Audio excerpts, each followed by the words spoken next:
is this anyway? Different. How different? Impactful. Cutting edge. Let's take this form, this very American tradition of entertainment into the 21st century, the new millennium. Okay, no. What's the name of the show? The Wendy Williams Experience.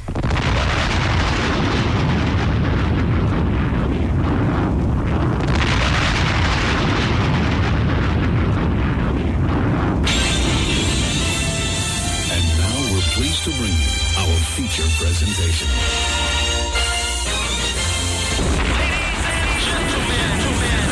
What your ears are about to witness, the greatest queen of all time. Okay, party people in the house. Turn it up, yo. Turn it up. This is it. Allow me to reintroduce this From west to east. Just better get it right. Y'all know the name. Wendy Williams. Been in this game for a while. I hate to brag, but Ain't nobody It is phenomenal. like the queen. Right here. Who the world is this? With so much drama. From yo block to yo block, heard of the number one female. Been doing this for years. every barbershop, beauty salon. Who the world is this? With so much Again and again. Wendy Williams. Bringing your name up. A lot of you haters scared to death. She at it again. Wendy Williams. She in it to win. Wendy Williams. She back and she staying. Wendy Williams. The ain't playing. I like to present you the winner of the Game Sheet of the Year Award. Once again. Introducing the queen. Hey, what's happening? Hey. Welcome to the show, everybody. This is where it all goes down every, I want to say weekday afternoon, but depending where you are, you're listening all kind of crazy times. So I'll just keep it at, hey, and how you doing? Hey, them franchise boys coming in today. Straight out of Memphis, where the Wendy Williams Experience is heard every day on Power 99, nonstop hip-hop boy. So, them, the gossip, the advice hour, your phone calls, the emails are working, the fax machine, and we've got each other, and that's the good news. So it is what it is, and welcome everyone to the Wendy Williams Experience.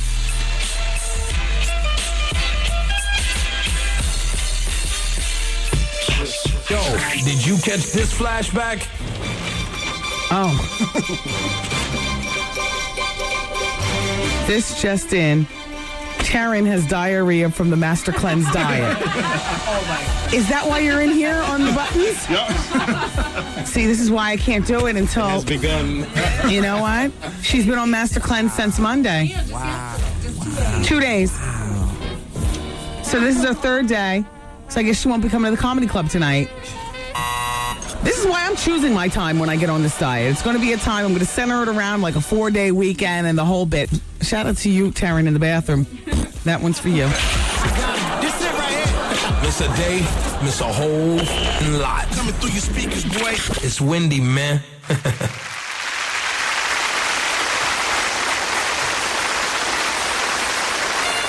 Ladies and gentlemen, it is with great honor and distinction that I introduce to you the queen of all media, Wendy Williams.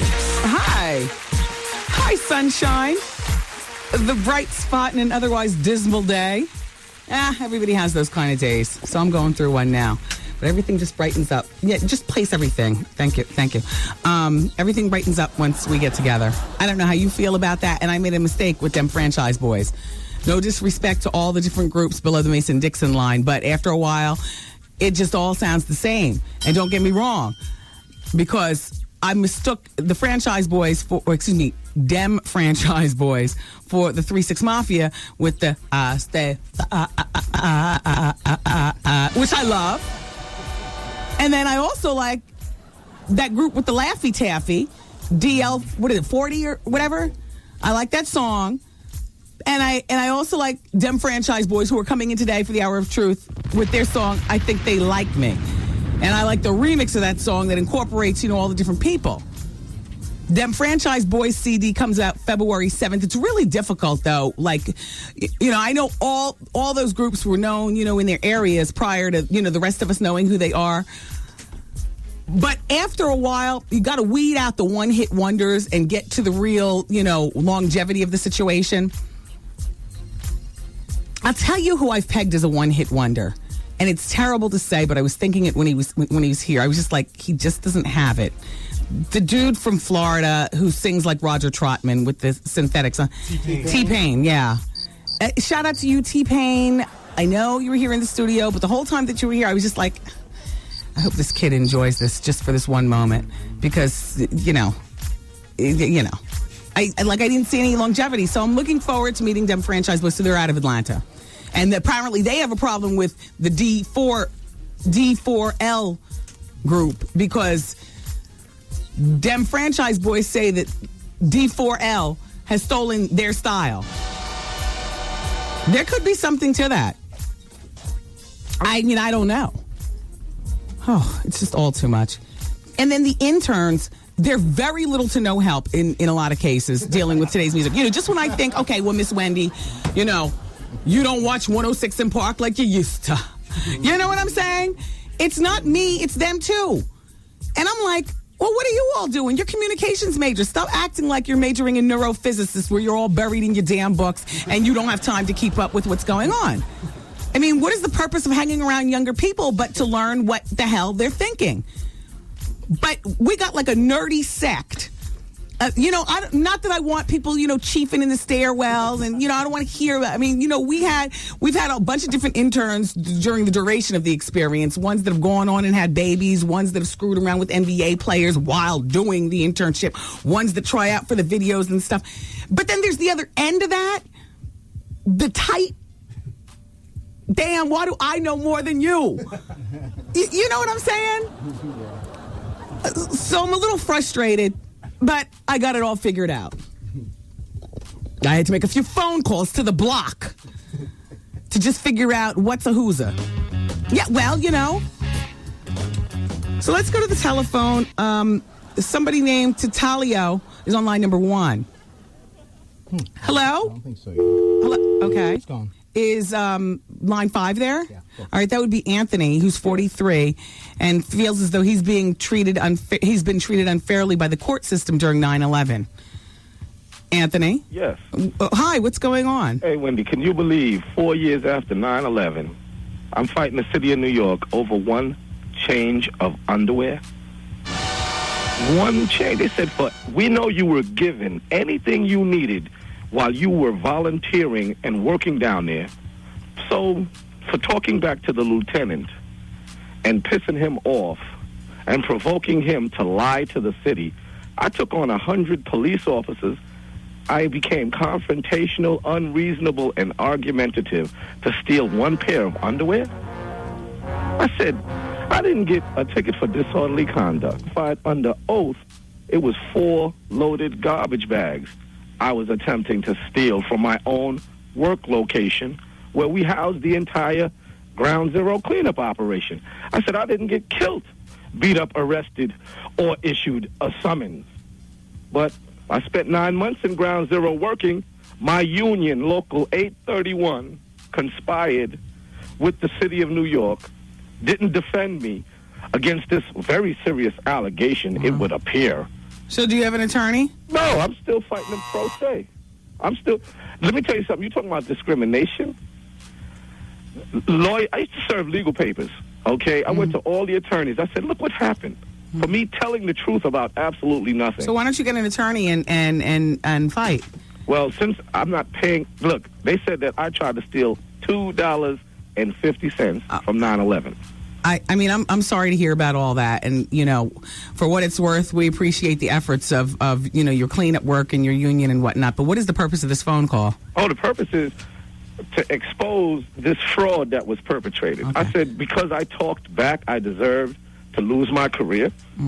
Okay, well, you're 43, so you're still young enough to fight and still and old enough to realize that you can always pick another line of work once the fight with this particular line is done. Considering that I did spend 9 months working in Ground Zero after the false allegation. Yeah. And all I'm trying to argue is that me telling the truth about nothing Right.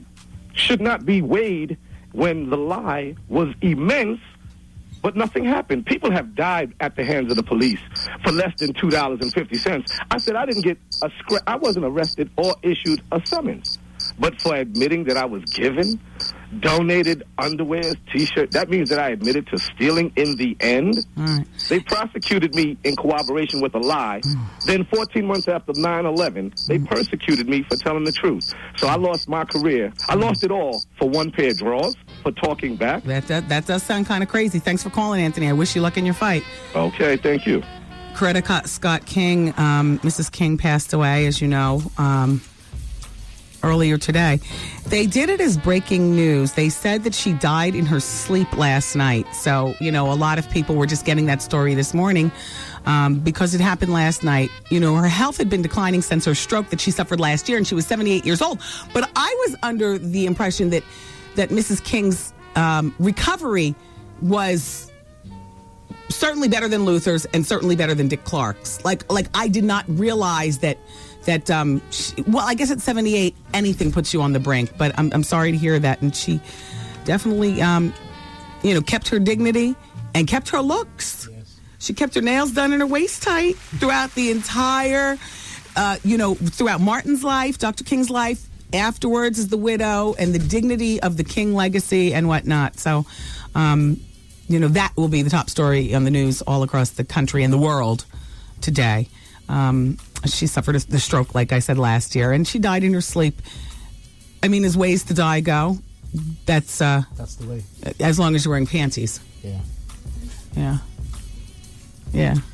That's the way to go. Sure. Speaking of black people that have gone on, but did great things while they were here, in Los Angeles, they've renamed a middle school that was attended by Johnny Cochran, the Johnny Cochran Middle School. I think that's great. The vote was unanimous last week. The school has 1,900 students. It's now called the Mount Vernon Middle School, but it will, shortly become the Johnny Cochran Jr. Middle School. That's great. Yeah. I didn't realize that he defended Todd Bridges until I saw the, Pathetic Child Stars Gone Bad, or one of those things on one of those channels over the weekend. And then I found out. So, Ron Artest is officially gone from the Indiana Pacers. Because didn't you guys tell me originally that the deal with Sacramento wasn't a done deal, might not have become a done deal? Yeah, at first it wasn't. Now it is. Now it's all coming out where they wanted him to get the hell up and out. They're calling it, the Pacers got rid of him, as opposed to, they parted ways and so on and so forth. The Pacers CEO says maybe this was not the right team for a guy like Ronnie. Really, Ronnie couldn't get out from under it. And I hope he does it in Sacramento because everyone needs a fresh start. He never expressed being unhappy with the Pacers. I mean, I thought he liked even, the lumberjack living, all the acres and, all that other kind of stuff. Have you had a chance to go to Beyonce's website and take a look at the shoes in her line? That's one of the things that I want to do today. Well, I don't even know if House of Darien has a website, but what I'm trying to figure out are, do some of these cute shoes come in size 11s and 12s? I mean, Beyonce's revered by the drag queens, so I would think that, the icon in the making that she is, with a big, Rainbow Coalition following, that she would definitely make her shoes big enough for some of the kids who want to impersonate her. I mean, she gets heavily impersonated. Why wouldn't she want to make the shoes big enough? I don't know. Anyway, what's going on in you all's world? We can make this happen. At 866-GET-WENDY, and the fax machine is full of paper. 866-WENDY-FAX. Thanks for being here, everybody. We're just getting started. It's Wendy, man. George Bush doesn't care about black people. And George Bush doesn't care about Wendy Williams. The Wendy Williams Experience. Wow. 107.5 WBLS presents the WBLS Getaway and Play Trip-A-Day Giveaway, as we invite you to be our guest March 30th through April 2nd at the luxurious 5-star El Conquistador Resort and Country Club in Puerto Rico.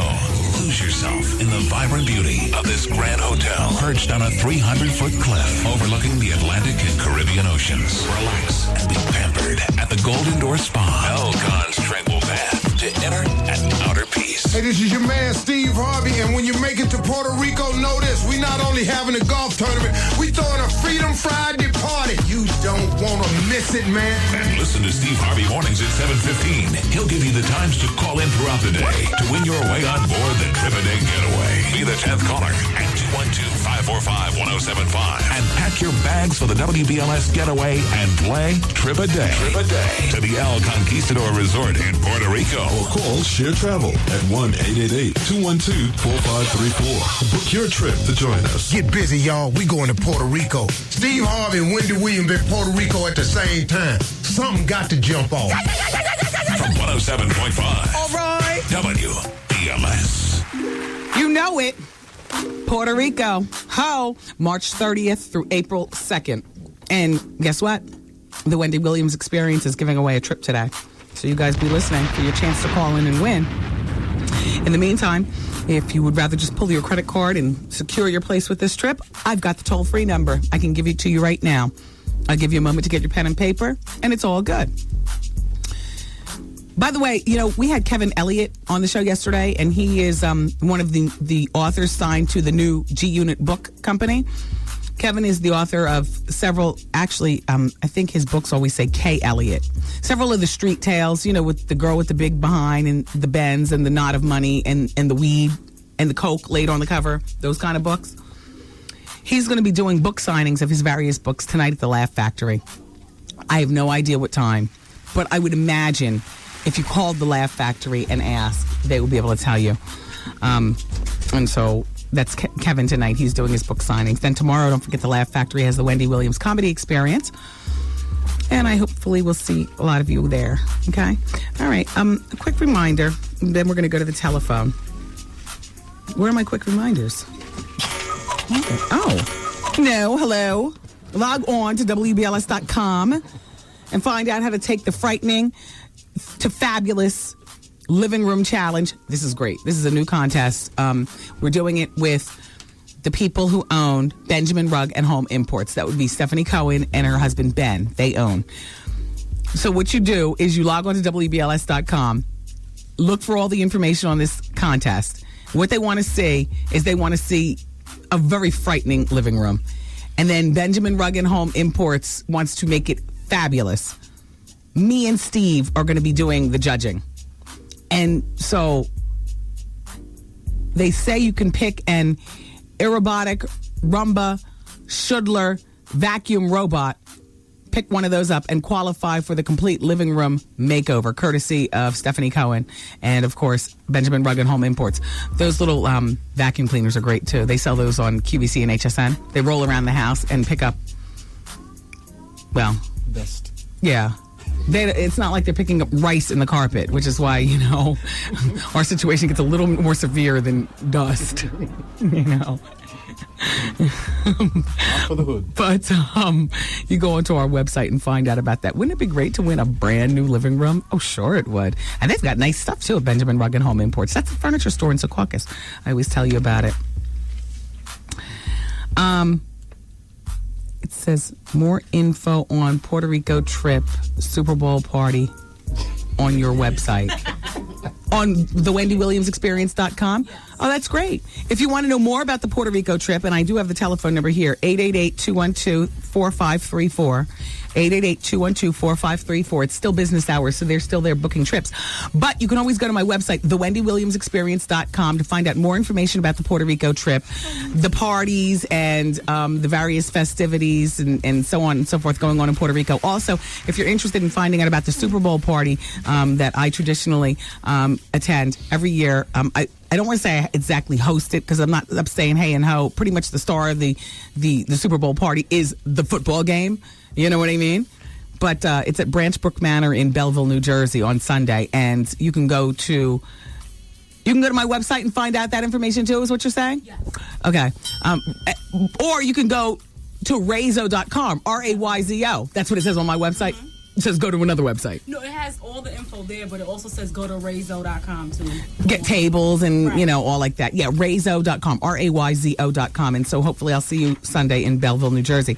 Let's go to line number 3 because Crystal's on the telephone and she's 19 and she wants to talk about Beyonce. No, she's on line 3 right now. She's on line 3? Yeah. Okay, so is there anybody waiting on line number 4? We got 125. All right, well, let's talk to Elisa on line number 2. She's got a question about Puerto Rico. Hey, Elisa. Hi, how are you? I'm doing well. How are you? Good, it's Alicia. Alicia. So how are you? What's going on? What do you want to know about Puerto Rico? I am actually calling to tell Wendy about Puerto Rico. I just came in last night. I was there from Friday to Monday. Well, no, this is Wendy. What do you want to say? Oh, hey! Hey! How are you? I love you. I'm doing well. Thank you, Alicia. I just wanted to let you know that, and I want to preface by saying that I know that you and Steve are going to make it the best place it's ever been. Yeah. However, you're not going to see the gorgeous men and women that you normally would see in San Juan. You know what I'm saying? It's kind of a resort. I'm not going down there looking for any men. I mean, I wasn't going down there looking for any men, but I know it's a resort on 600 acres. It's pretty much it's an all-inclusive type place where there's like 10 pools and restaurants, and you never have to leave the compound. I mean, if people want to venture out, that's on them. You rent you a car and good luck out there. Right, exactly. And it's also, I just want to let you know, we weren't struggling for money or anything like that, ready to have a good time, but it's more expensive than... Raining on everybody's parade. Nobody's going down there to eat. And nobody's going down there to buy more beads and shells. But it was beautiful. Hell, you can get that. The weather's beautiful. Yes, that's what we're going for, Alicia. Stop it. Sorry. That's what we're going for. Bye. Bye. We're staying at the El Conquistador Hotel and Resort. Now, Alicia apparently didn't stay there because she's thinking that, you all actually going to want to venture out. Who the hell wants to venture out when you're staying at a 5-star place with virtual servants at your feet, calling you Mr. and Mrs., asking you what you want? We're not staying at some Holiday damn inn. And nothing's wrong with the Holiday Inn, but this is not that kind of trip. This trip is $2,000 and better per person. If you don't have the money, it's not for you. Not everything is for everybody. This trip is for royalty. That's you. Anything that you need in Old San Juan, snap your finger and have one of them people go get it for you. We're staying 5-star. Hello? You can get that in the Bronx. Exactly. You don't need any more turquoise, coral, and shells. You can get all that crap down on Canal Street cheaper than you can get it in any Caribbean island. You're going for the weather. Look outside. We know. Focus, everybody. This is why we're going to Puerto Rico. We're going to have our drinks, and we're going for the weather, and we're going to have a good time. I'm not leaving anything to chance. I don't want your shells. I don't want your beads. I don't even want your DJs. We got our own DJs coming in. S&S. I don't want to leave anything to chance. I'm nervous. We're going to be too far away from home to be fighting. If I hear one more reggaeton song, I'm going to... What? You know what? I like the reggaeton, but you understand what I'm saying. We had JC Jace, and we got DJ SNS, and we got DJ Qua. We got 15 pools. If we get sick of each other, let's choose another pool. Plenty of places to bob and weave. You got like 15 restaurants and 600 acres. You can get lost in You can get lost. And anything that you need off the compound, you can either venture out if you'd like. Puerto Rico is beautiful. I was a neighbor to Puerto Rico when we lived in St. Croix. Or snap your finger and have somebody go do it. For once in your life. For once in your life, snap your finger. You're paying good money for this trip. Truth be told. Finger popping is the order of the entire trip. Finger pop. Yep. Oh, well. I understand what you're saying, Alicia. All right. James is on line number 1. He wants to talk about Coretta Scott King. Hi, James. Hey. How are you today, sir? How you doing? Good. How's everything going? How's your day so far?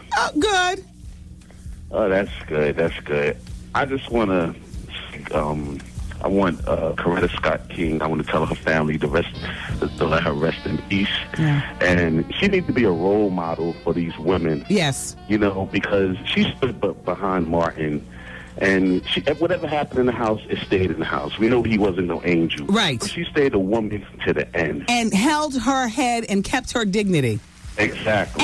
And can I just say also, let's not just rush over the fact that she stayed a good-looking woman.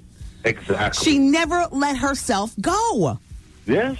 That's excellent. It's beautiful. She didn't even sit back. She didn't put it out there. Oh, he wasn't faithful to me. She kept her mind on the target. This is my husband till death do us part. Yeah, she was. You know, it's the same way with Bill Cosby. You got to big up these women who's holding their head up and not dogging their husbands after they leave. Well, now easy. Easy. You know, easy. and Isaiah Thomas and Magic, you can forget that. They're about to open up a whole new can of worms. Oh, yeah. Do you think Isaiah should settle? Hell no. She skipped him at the money. She used the information that she already know. Well, damn, why weren't we blackmailing for years? We should have been doing that. Nah, but you know what? Okay, but okay. So when the information really starts to fall on the sidewalk, he should just fight it and say, no, it's not true, it's not true, it's not true? Exactly, because it's not true. I don't think he don't even really like women. So why would you be pushing up on him saying things? He probably calling her ugly, if anything. You know? Yeah. You know, just like it's all that cover up. You know what it boils down to? The image. Everybody's trying to protect the image and their pride. That's why Magic want to hurry up and stand by his wife when he got infected by Jermaine Stewart, no longer here. God bless the dead, but the word is out. The word has been out. The word is out. And Isaiah, did you catch that little blurb in the Daily News that said Isaiah's son, Isaiah Jr. wrote poems to his lover? His how you doing? It's his son, the one that he dissed for all those years, and I guess is still dissing other than financially, is gay, according to the newspaper. Well, what's in the dark will come out in the light. Well, and they don't realize the gays being. I'm not gay, but I'm just saying it's acceptable these days. You know? Yeah. You need to get over it and stop hiding it. That's how you stop all the drama. Just come out and say it. That's true. There you go. Just break the hinges off the door. And throw that RuPaul, every time we mention him, throw that RuPaul little skit out there. Yeah. You know what I'm saying? What is she saying? I have one thing to say. Exactly. Anytime that's hot. I like that. Thank you. Thank you, James. Like Thanks for listening. You keep doing the thing, all right, Wendy? Thank you. Bye-bye. I love you. And shout out to Kathy, who says, please give her father a 70th birthday shout out. He listens to you all the time. He's a trucker and keeps his dial set to 107.5. Steve Harvey and the Wendy Experience. His name is Milton Stokes, a.k.a. Pop Pop. He's 70 years old today. Yeah. I got to tell you, with the passing of Coretta at 78, my parents aren't quite, not even near 78, but they're in that, that 70 ballpark thing going on. And, you just kind of, think about stuff like that. And you think about people like Milton, and you just think about how quickly even healthy people, healthy at 70, my parents are like 70 the new 50, but, well, hell, that can happen with any of us. Anyway, and then it's raining and everything. Oh, I'm getting misty. All right, look, let's continue on with the break, and we'll be back with more of the Wendy Williams Experience right here on 107.5 WBLS. You found truth on your FM dial. It's Wendy with the throwback from way back. The Wendy Williams Experience. The Wendy Williams Experience. Wendy's got the heat. Wendy's got the heat. The greatest show on earth. Wendy Williams Experience.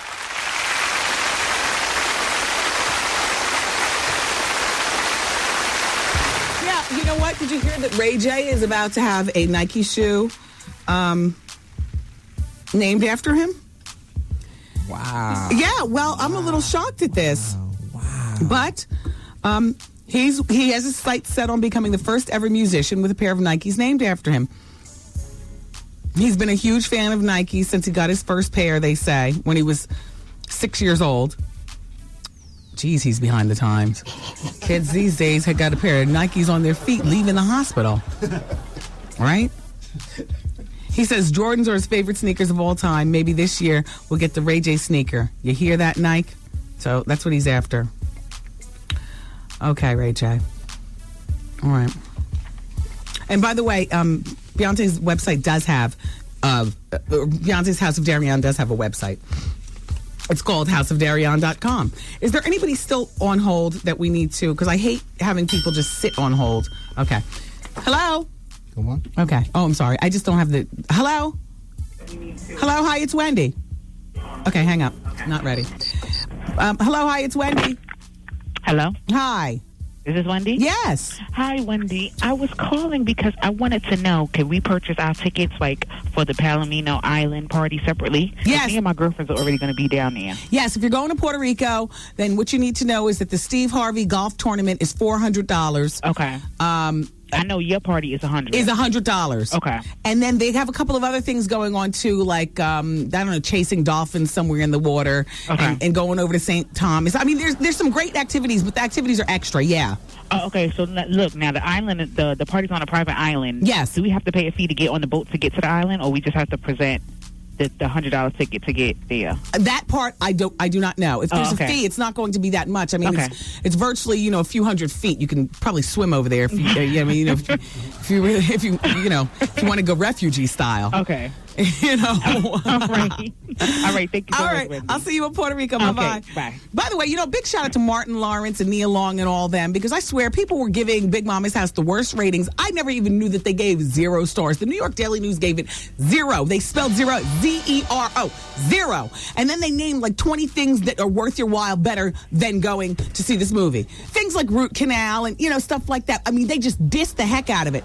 And then in first weekend, this past weekend, that movie made like $28 million.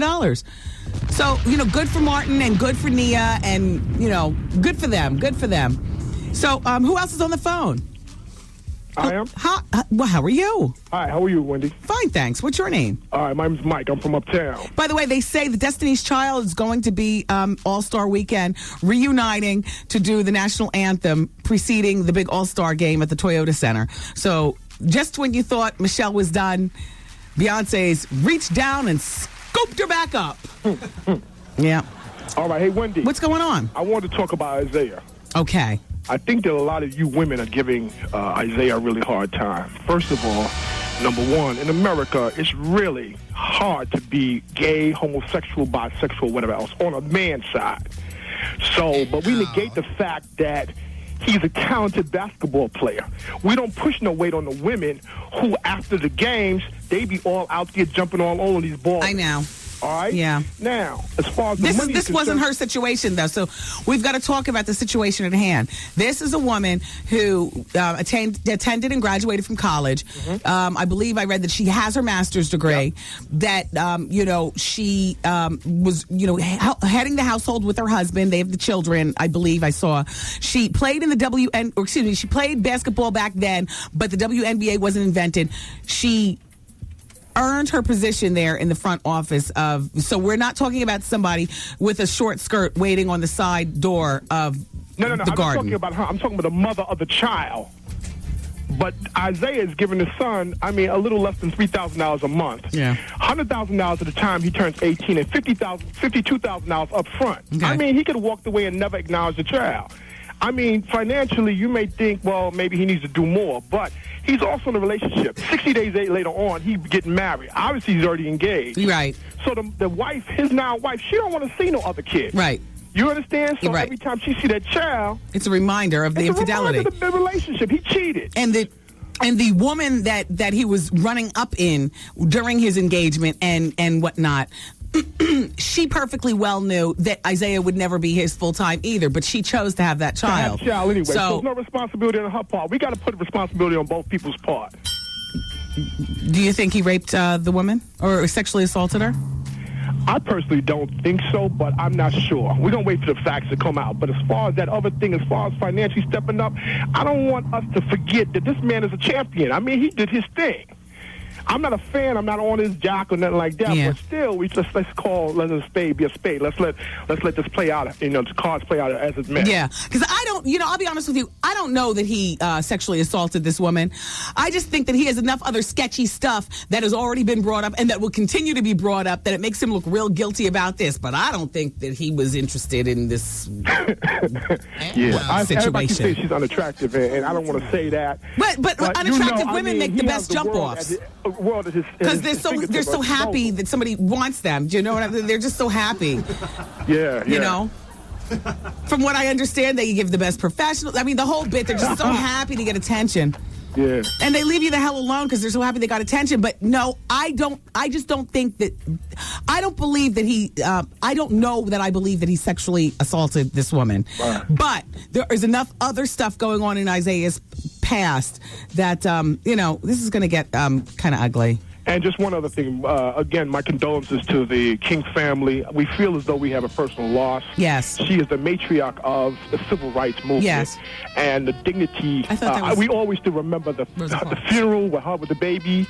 Yeah. That Pulitzer Prize winning photo of her. Yes. Sitting here. That's and right. that's the strength. That's black woman at its very best. Yes. So with that, we pay our condolences. Yes, absolutely. All right. And with that in mind, thank you so much for calling. Thank you, Win. Take care. Bye-bye. Yeah, so Terrence Howard is nominated for an Oscar this year. Did you guys hear that? Did you know that? Because we just came off the Golden Globe nomination. This year, he's nominated for an Oscar for Best Actor in Hustle Flow. Pretty damn hot. When do the Oscars come on? I don't know any of that. Ahmad Rashad's new show's coming out. It's the real life drama. I was telling you guys about this show a few weeks ago. It's coming on. It'll be on Saturday, as a matter of fact, at 1:00 in the afternoon. Very few people are in the house at that time. I usually am. That is my time to shine. Yeah, I love. Anyway, we'll talk more about that. He's going behind the scenes to take a look at Ron Artest, which is why I tell you that. But we'll catch up with that story. Plus, we got Advice Hour and then Dem Franchise Boys coming in for the Hour of Truth. Keep it here. Wendy, man. So I called you like 3 weeks ago about me and my boy had a threesome and how he touched my butt. He came to me saying that he really want to have sex with me. Well, you should have known that when he touched your butt. The Wendy Williams Experience.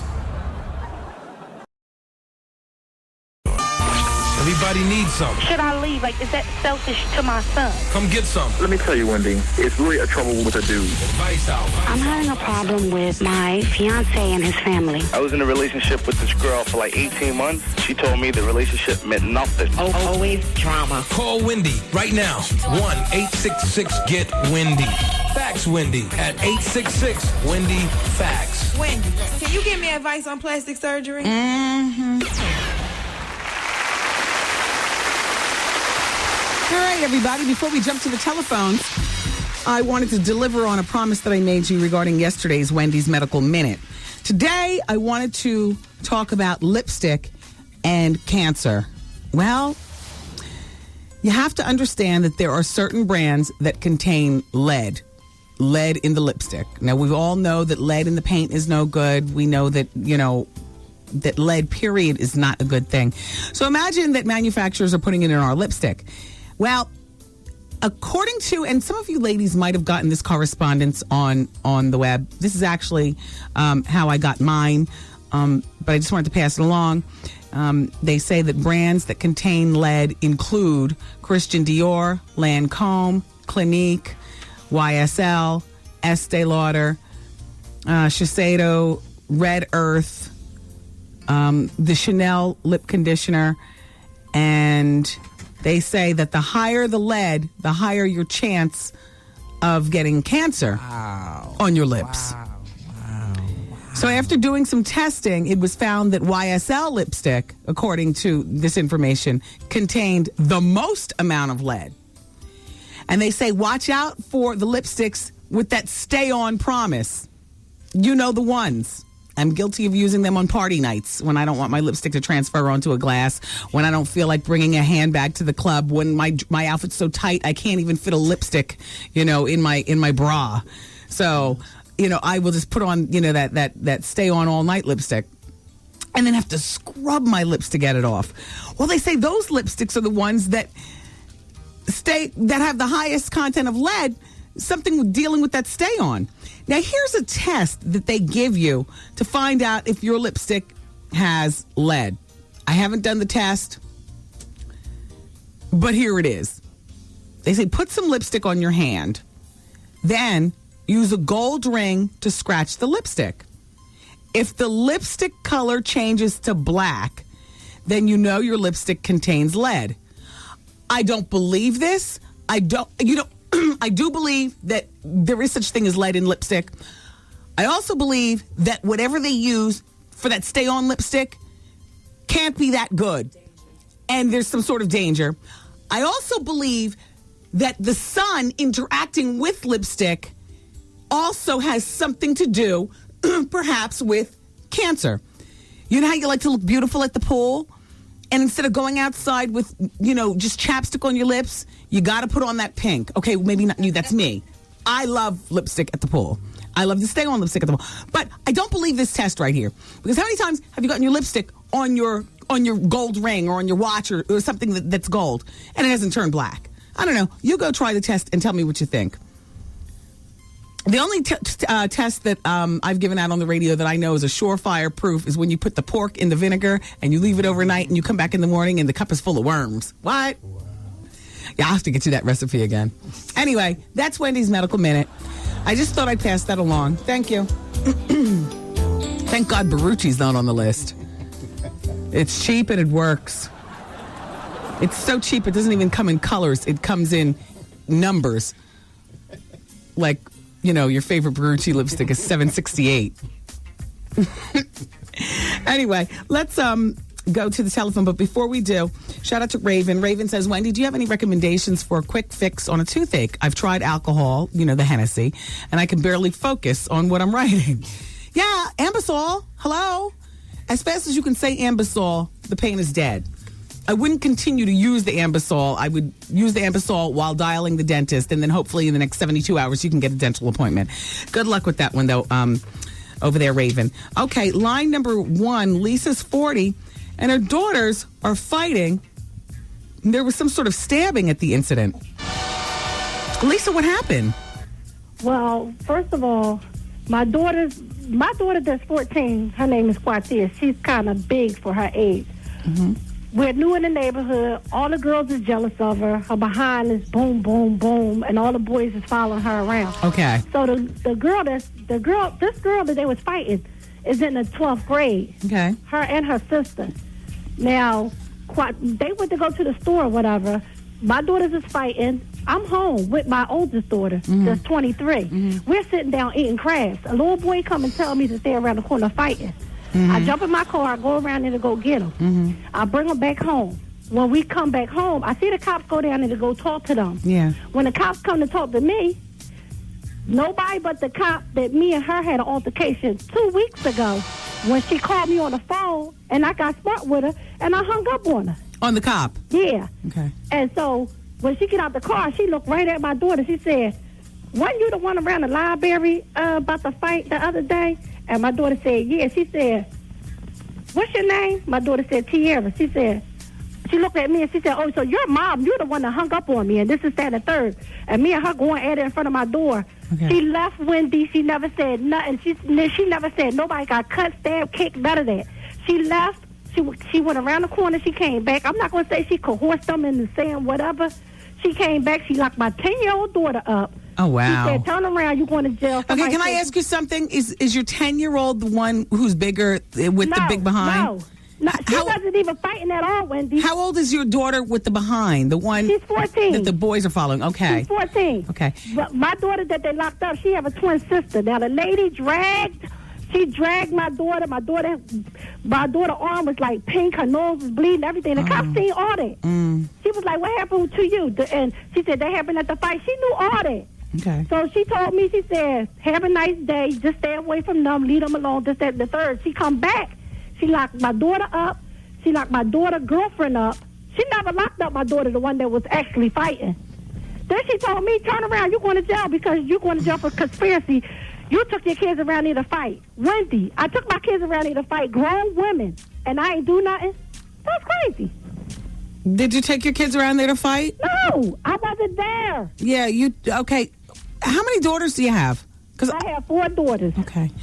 And the issue that we're talking about right now is that your 14-year-old and your 10-year-old fought 2 other girls in the neighborhood. My 14-year-old and the twins, they went to go to the store. They was fighting the girl. The girl mom jumped in it. The boyfriend jumped in it. The sister jumped in it. Wow.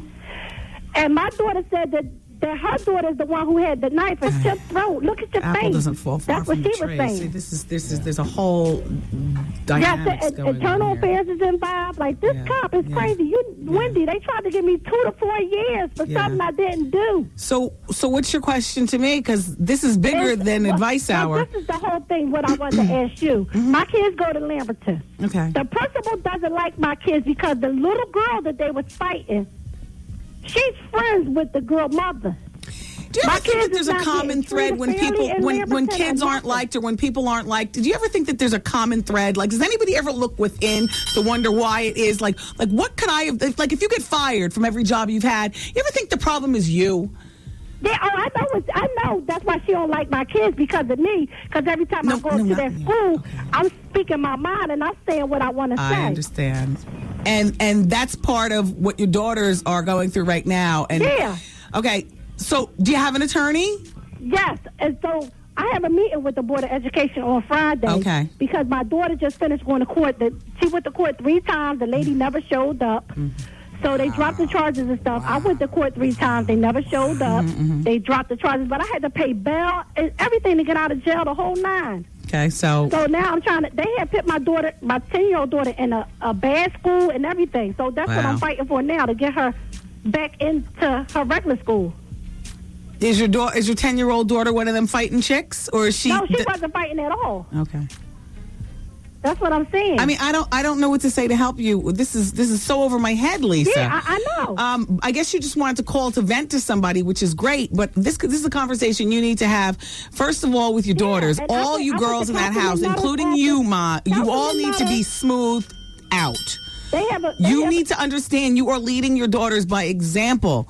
You're cursing on the radio. You're carrying on. I understand life is tough. Nobody's got an easy life. But you chose to, and you have 4 daughters that, and apparently you're head of the household, right? There's no man there? Yeah. Okay. So it's you.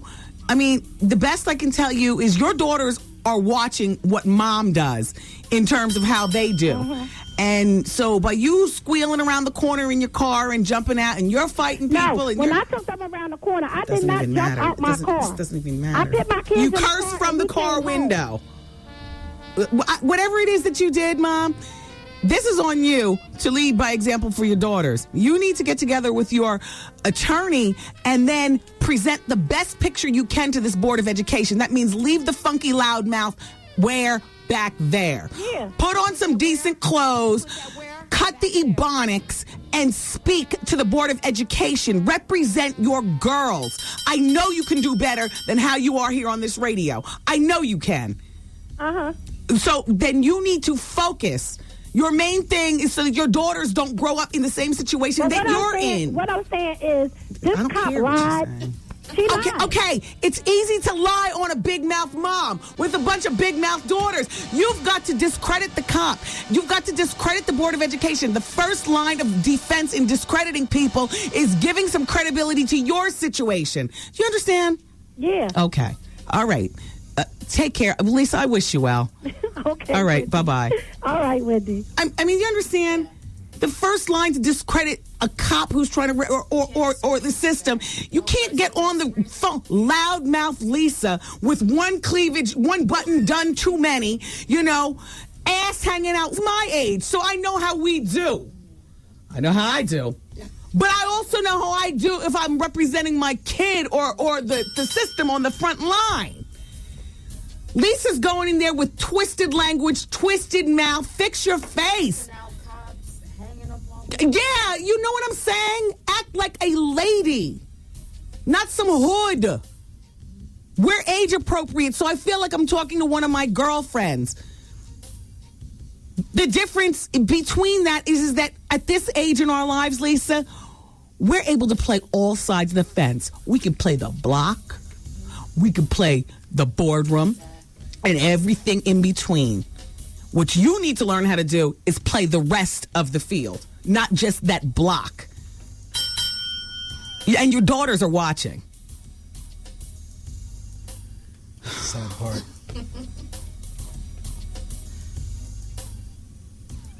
God.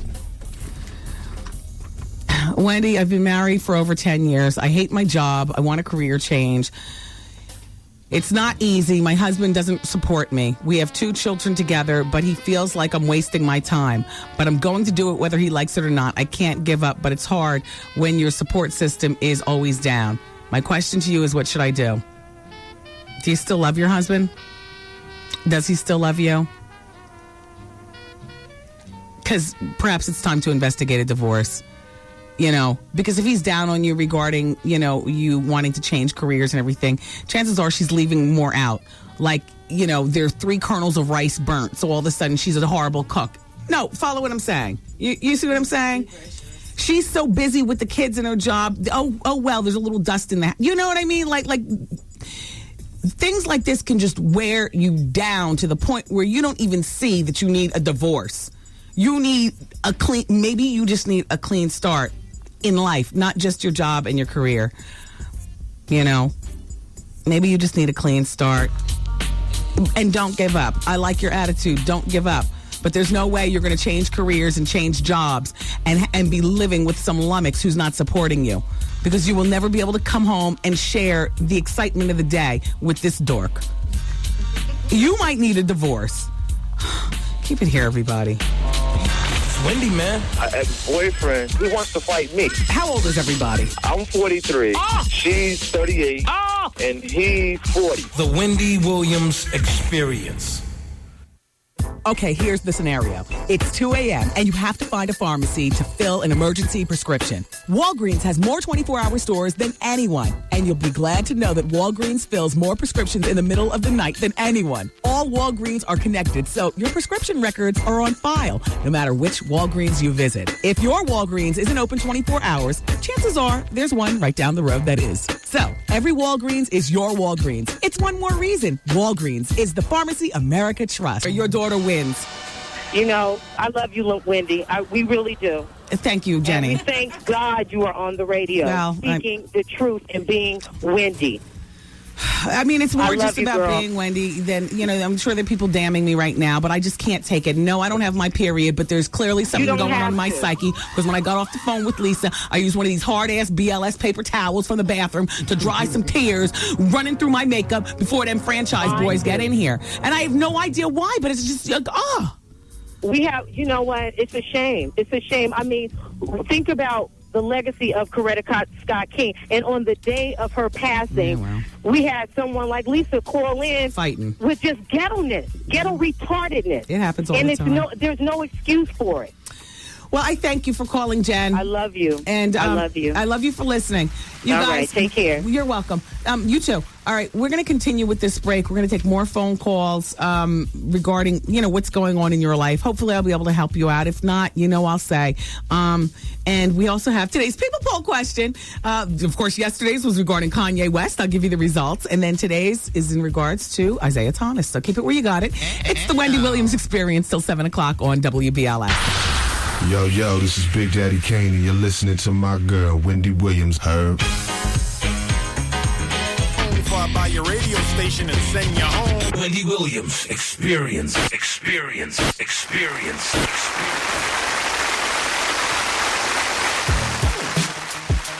Okay, everybody.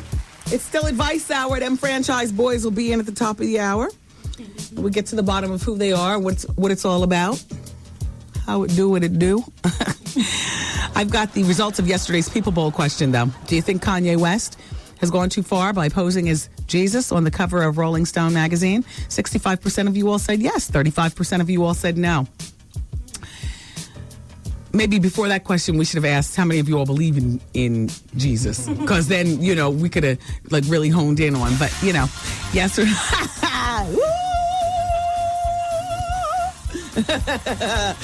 Today's People Poll question is, do you believe that Isaiah Thomas sexually harassed Anuka Brown Saunders?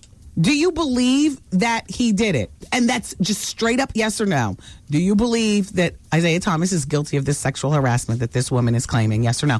And you can go to my website, thewendywilliamsexperience.com, and click to where it gives the People Poll question. And I thank you in advance for going. Dear Wendy, please give your advice to me. I desperately need it. I've been dating this guy for almost 8 months. I like him. He's good to me. Well, Wendy, Here's the problem. I work at a hospital, and I decided to check his prior visits. When I checked, one of his final diagnoses was genital herpes. I can't believe it. I've been avoiding his calls for a week now, and I don't know what to do or what to say. If I tell him that I found out, I can get in trouble at my job and possibly fired. Oh, you definitely get fired. If he were to say something. Wendy, I'm so mad and hurt. I keep thinking it's just a nightmare. I haven't even gone to any doctors yet. I'm too scared to find out what the results are from me. We have used condoms every single time, and I have never seen any outbreaks, so I don't know, but I'm still confused. Please help. I can't tell my friends, and I can't tell my mother. I'm too embarrassed. Signed, Nosy Nurse. I would end the relationship. Now, what you need to realize is that herpes is not a death sentence, but I'm ending the relationship for something other than herpes on the grounds that he never informed you that he had been positively tested for an STD. Then again, you might not have ever asked him that direct question. See, a lot of times, if you don't ask, you're not going to get the answer. I would end this relationship 8 months. You like him a whole lot. He's golly gee swell. You might even feel pangs of love in your stomach, but you don't yet have his baby. You don't have a ring. You aren't living together. You're not that invested in the relationship. Stop making yourself sick and end this relationship. And you don't need to tell him why, because if you tell him why, he will definitely get you fired, because I know I would. I know I would. I would make a bigger deal out of this than need be, and I would get you fired. I would end the relationship. Okay. Thank you, Nosy Nurse. Damn, of all the hospitals in the whole town, you know. Okay, let's go to line number 2. Another Lisa, and she's 22. She wants to talk about plastic surgery. Hi, Lisa. Hi, how are you? Fine, thank you. What's going on? Well, actually, I wanted to know about the butt implants. I was listening to you before, and you were talking about Buffy the Body, and I went online, and I saw her, and I'm like, wow. Wendy, have you seen it? No, and I don't know anything much about butt implants, but what I would advise you to do is get with a plastic surgeon, because there are actual implants that are like hard chicken cutlets, and then there are transfer of fat, where you can get fat transferred in your behind. And it'll look more natural, right? I have no idea. I don't know. Did Buffy the Bodies look good? It looks incredible, Wendy. I can't believe it. We actually sat at the computer judging it. It looks really good. Do you want a behind that big? No, not that big. That's ridiculous. Okay. But, half, maybe one cheek. Okay. One cheek is good for me. Well, you live in New York City. Why don't you check out Dr. Michael Jones? He's a plastic surgeon. Call directory assistance, and I wish you well with that one, Lisa. Thank you so much, Wendy. I love you. You're welcome. Take care. Bye-bye. Bye. Yeah, I don't know that much about butt implants. Sharon is 35. She's on line number 4, and she wants to talk about her cheating boyfriend. Hey, Sharon. Sharon? Yes, hello. Hi, it's Wendy. Hi, Wendy. How are you? Good. Hi, this is Tina from Georgia City. I'm just calling to comment about Lisa's situation. Yeah, the lady from Philly. It really made me irate, but at the same time, I feel like it's not really Lisa's fault. I think it's the result of the breakdown of the black family unit as a whole. We can go a bunch of different ways on this one. You're right. And I feel like right now, black people as a whole, we don't have any core values in which we live by. There are other races out there that have values that they live by and that they stand for and they follow. We don't have that. It used to be the church. Yeah. You know, but now we don't have the church anymore. We like men right now, they're not lining themselves up with what God says that they should be. They're lining themselves up with whatever they're being. Yeah. And as a result, I'm sure in her family, I'm sure she didn't have a father that was showing her how to be a woman. Well, and I wonder how old her mother was when she had her. Right. You know, it's like it's not really her fault, because if she doesn't have good examples herself, and if she doesn't have parents that are there that are trying to do the work. You got to break the cycle someplace. So Lisa's at 40 years old. You were old enough to start breaking the cycle, regardless of what your parents have done. By the time an adult reaches 30 years... You're right. But at the same time, if you don't have anybody to bring that to your attention, how are you going to know? Well, I just brought it to her attention, and she's still going to go to court with, with the tight, short neck roll finger. You know. But it's just really sad. Yeah. I just think that the more black people become, committed to making themselves better as a whole and being a family unit, then, a lot more people like Lisa won't exist, because that means you'll have two parents in the household doing what you need to do. Yeah, two parents don't necessarily make it better either. I mean, you know what? You have to have individuals, whether it's one parent, two parents, you've got to have individuals that want... You got to have both parents. Yeah. Even if a mother is doing 100% of the work, still, a father's presence in that household is going to make a difference that the mother can't make. Okay. It's a difference. Kids need both their parents, and it takes a commitment of both people, both men and women, to come together to do what they need to do. I know. And I just feel sad for that situation. I know. And that's all I had to say. And Lisa and Philly, we're not beating up on you. It's just that, you've incited something in a lot of people. Thank you for calling. Look, I didn't even hear what they had to say. I was just saying what I have to say. I'm entitled to my own opinion. You know what I'm saying? Anyway. Tina's getting blocked. But when she first called up, she was courtroom ready. Yeah. We just got to teach Lisa in Philly how to flip it like that, too. You know what I'm saying, Tina? Exactly. All right. I said, I love your show, and I just had to voice my opinion. So have a good day. Thank you. Thank you very much. Damn, we don't have any more time to take any more phone calls, and them franchise boys are coming in next. It's Wendy, man. My boyfriend's a slob. When we're in his living space, it's kind of a turn-off. And he doesn't empty the garbage, and he never cleans up his room, and there's stuff everywhere. Does he at least change the sheets so that you No. The Wendy Williams Experience. 107.5 WBLS remembers Coretta Scott King. Coretta Scott King was certainly a phenomenal woman. She clearly was the first lady of the human rights struggle. One must remember she gave up her career as one that was studying to be an opera singer when she met Dr. King in Boston when he was attending Boston University, and she was in a conservatory, and went back to her native South in Alabama and helped him to start the movement. Keeping the dream alive. 107.5 WBLS.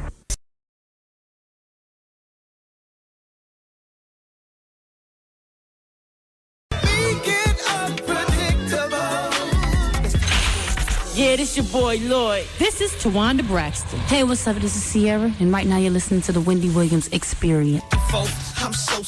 What is that? Something. Not telling you. It's a secret for you. It is? Uh-huh. I mommy can't tell anyone. I only can tell you. Better do the right thing like Spike. Broadcasting live, it's the queen of radio, Wendy.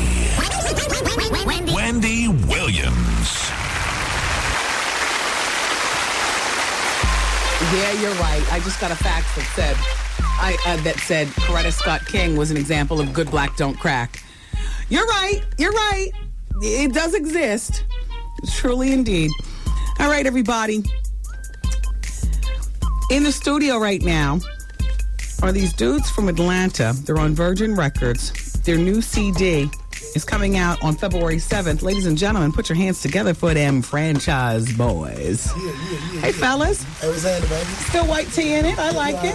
I don't want to smudge my lipstick all over you. I ain't gonna get in trouble. I'm singing like a prayer ready to mingle, baby. Now, which one are you? We only got two mics, so Jizzle, you have a nice big mouth. You sit right here. Yeah. Hi, how are you? Nice to see you. Now, which one are you? Parlay. Okay, so you got the light blue. Jizzle's got the white t-shirt. I'm sorry. Now, which one are you? Pimpin'. Looking like Montel Jordan up in here. Very clean, tall, handsome.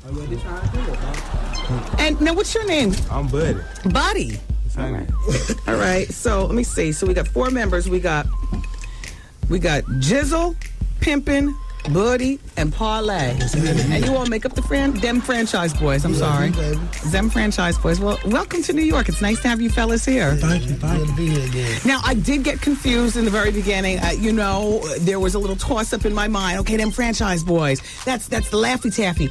No, I'm So Fly. And then I was like, no, I think they like, because I like the remix. Is appreciate killer. it, babe. Appreciate it. And it's not just because I like the people on the remix. I like the song. Thank you, babe. Thank you. But then you all you started the dance Which I would like for you all at some point or another during your visit to show me a more masculine way of how men do it, so it doesn't look like the country Vogue. You know what I mean? Like that looks good right there. That looks good. Let me get your name straight. Parlay. There's nothing feminine about that. There it goes. All right. Welcome to the show, you all, from Atlanta, Georgia. Okay, how'd you guys hook up with Jermaine Dupri? Because you're signed to Virgin Records. Bring the microphone down. Anybody can talk. Well, due to the experience of White T, you know what I'm saying? Yeah. This your boy Buddy, you know what I'm talking about? We hooked up with Jermaine Dupri through White T, doing car shows here and there throughout the country, you know what I'm talking about? Yeah. And when you first met Jermaine, did you have music that you presented to him? Other than the White Tee, which he already knew? Or did he take you under his wing and say, you know what? I think I got a deal for you all. What it was is, you know what I'm saying, like we said, you know what I'm saying, when we jumped off. This is Parlay talking. Yeah, this Parlay. You know, when we first started out, Jermaine Dupri, he was on the White Tee remix. Yeah. You know, so that was like he just did it on a mixtape, just doing it because he liked the song. So like Buddy said, we started performing with him. My first time performing when it was in Dallas. You know, we did a car show, and that was our first time really meeting him. You know what I'm saying? Yeah. And the response from it was so crazy. He was like, man, I got to do something to get them down with my crew. Yeah. You know what I'm saying? So we got together. He said he liked it on All Things That Like Me. He want to do an official remix and put it on this new album coming out, Young Fly Flashy. That's hot. But during the same time, we was going through, we was getting released from our old label. So is that the label that you released 5 independent CDs on prior? Because I know you all had a bunch of independent. No, we got our own label, the Franchise Records. Right. But we did our independent CDs on. But when we dropped the White Tee, we signed Universal last year. You were with Universal. Okay. Yeah. I missed that part of. Yeah, we got released from them, and it was like at the same time JD was dropping his album. So a song turned into a contract. Yeah. Very nice. So that's what it was. So how'd you all meet? Because there's 4 of you all here.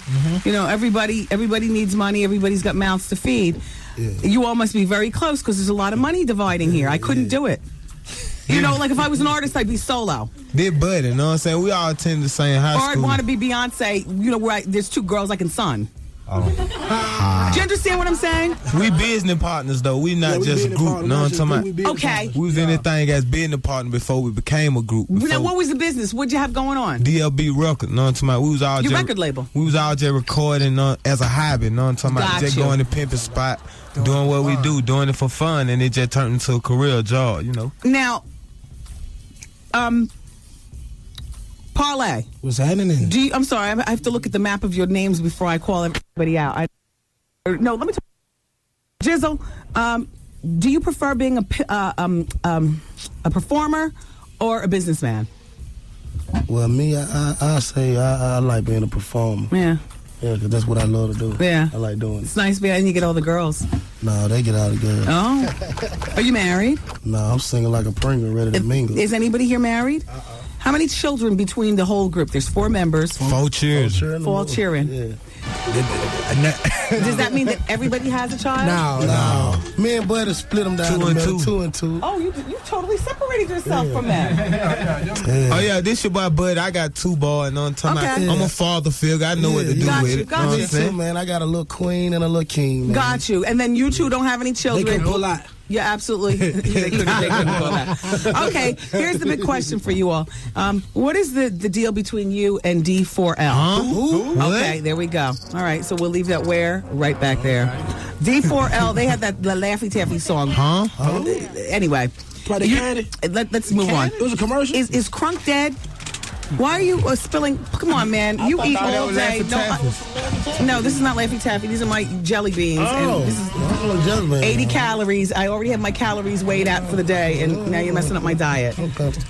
Look, what is the deal with Crunk music? Because now your music's snap music. Yeah. Can you explain the difference between the two and answer me, is Crunk music dead?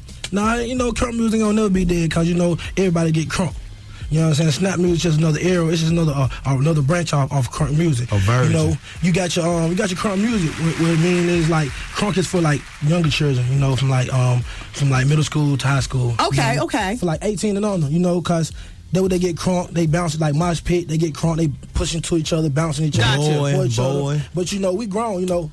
I drink in the club, so I might be on the dance floor with my cup in my hand, so I don't need nobody bumping me. Right. Spilling liquor all on my thigh. I see. And so snap music is much better. You're not splashing your drink all over your wrist. You can lean with it, rock with still with your cup in your hand. You know no, I like that. I like. It's called the lean with it, rock with it. Yeah. I like that a lot. And not only that, you don't have to be that coordinated to do it. No. All you have to do is have a little bending in your knees. That's right. And it's still crunk look.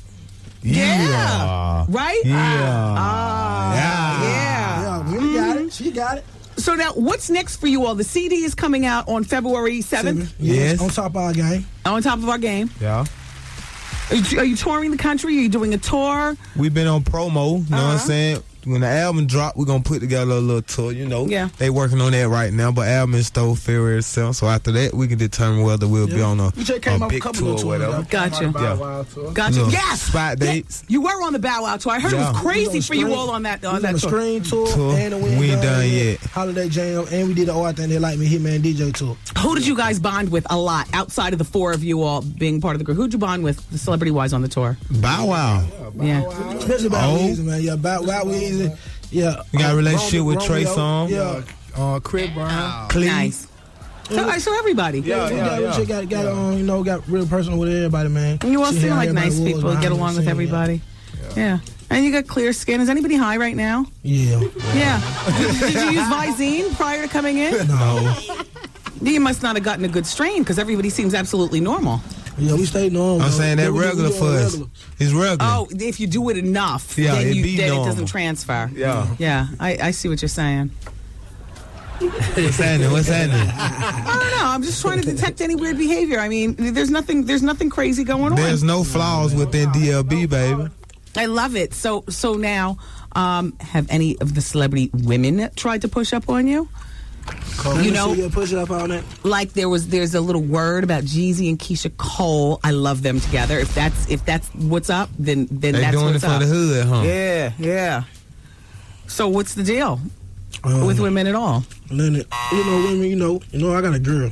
You know what I'm saying? So I really can't. All right, we're going to go to the telephone and take some. Pimpin' don't got no girl though. Y'all holler at your boy. 866 get Wendy. We'll go to the phone. You need some headphones on to hear. We only have 2 pair of headphones. 3 pair. Oh, we are stepping it up Wendy. here. Hey. Hey, what's up, girl? How you doing? Hi, how you doing? All right. Hello, them franchise boys. How you doing? All right, I just wanted to tell y'all took me back because I haven't been back to Atlanta since 03, and you don't hear nobody talk like y'all, so so y'all gave me a little taste of Atlanta today. Just wanted to say what's up. Appreciate it. Well, thank you for calling. All right. Bye-bye. Bye-bye. All right, we'll take another call. Hello? Yeah, I do. I want to talk to DFB. What's happening? Them franchise boys. There we go. What? No. There we go. No, I said it too. Go ahead. I mean, there we go. Go ahead, talk to them. Oh, okay. I'm so sorry. Go. Talk to them. They're on the phone. What's happening? Why did he hang up? Damn Lisa in Philly. Damn you for putting a black cloud over the whole show. Let's go up. So this is before you got here. There was just... hello? Hello? Hi, you're on the radio with them franchise boys. Hello, Wendy. This is Charles Levine calling from South River, New Jersey. Hi, Charles. Hello. I need some advice. Okay, we're talking to them franchise boys right now. Hey, can you please start screening the calls? Okay. Oh, what is he doing? Hello? Hello? Hi, it's Wendy. You're on the radio. Would you like to talk to them franchise boys? Yes. Yeah, go ahead. Go ahead. Hi on. What's happening? Okay, hang up on her. Wendy, I hope this group uses some of their money to get some speech lessons. No, don't say that. You're from Harlem. They speak this way in Atlanta. This is I'm trying to solicit. Let's pull some other people up. Here's somebody on hold. I don't understand that. Understand it a little bit. Yeah, a little bit. Hey, hello? Hi, Wendy. How are you? Oh, my goodness. I can't believe I'm talking to you. Yeah, I love you. You're on the radio with them franchise boys. Would you like to speak to them? Oh, I know. I'm getting a headache trying to listen to their enunciation. Yeah, baby, we slang, baby. This is Dirty South, baby. Everything is not for everybody. Yeah, that's our conversation. Now, they'll get you to it. You know they want. It's just you don't hear it that often. But you like this song, right? I think they like it. Oh, wow. My husband likes it. Oh, I'm and not your really husband, into the country crunk. I like more, what we listen to up here in New York. I got it. Thanks for calling. Do you find that that's been a huge problem, or do you find that there are more people? Because in my opinion, it seems like we get this at Blue Moon. People from up here have been smoothed out. With people like Little John coming through and like smoothing it out, not just on your music, but on your dialect, the whole bit. Like, not for nothing. That's some happy music you all make. That's some happy music. Express yourself. Yes. Would you collabo with Little John? Oh yeah. It's in the making already. Oh, good. Yeah. Very nice. Yeah, baby. All right. So Sandra's on. Do you get along with Ludacris? Yeah, of course. Hey, we'll be doing something with Ludacris real soon. Okay, line number 3 wants to talk to them franchise boys. Oh, please. Yes, hello? Hello? Hello. Hi, you're on the radio with them franchise boys. Yeah, what's happening, baby? What's happening? How you doing? How are y'all? What no? How are you? I'm fine. What's going on? Y'all so cute. Thank you, Mom. Baby. Y'all just so cute. Oh, man, I make it do what they do, baby. Not only for me, but for you, baby. Thank you for calling. People talking about your accents. Your accent is very sexy. Thank you, baby. They ain't get used to it. They'll get used to it, baby. Yeah. Especially this year. So cute. Well, we like you all. And Album stole February 7th. I like the White Tee song. That's what's I'm glad to see that you're still repping with the white tee. Oh, yeah, we still in the white tee. From tee. summer 2004. Yeah, we still. You get the long sleeve one on for winter. I'm reaching in still in the white tee. Yeah, still in the white tee. I like that a lot. And I also like this joint that you have out right now. And if this is what, we're going to be expecting on your album on February 7th, then it's worth a pickup. Oh, yeah, it's worth it. The music's got a nice sound to it. It does. We got a lot of great features on there too, though, Wendy. Do you want to know? Don't make fun of me. Don't make fun of me, cuz. Who else is on the CD? Oh, we got Jim Jones. Dipset. Damon Dash. I'm a hustler. Trey Songz. Okay. We gotta make it. 3 6 Mafia. Charles is on line number 1. Pimp C Free. Yeah, Pimp C Free, Charles. Yes. You're on the radio with them franchise boys. Hey, Wendy. How are you? Fine, Charles. Good. Hey, Wendy, I just want to ask the franchise boys, how do they feel about this down south taking over, coming over into New York and leaking into the other states and so on and so on? I mean, do they feel like they're actually taking over, or is this down south turn?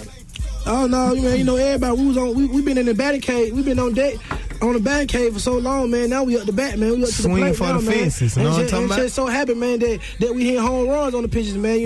It's our time right now, man. We just running with it.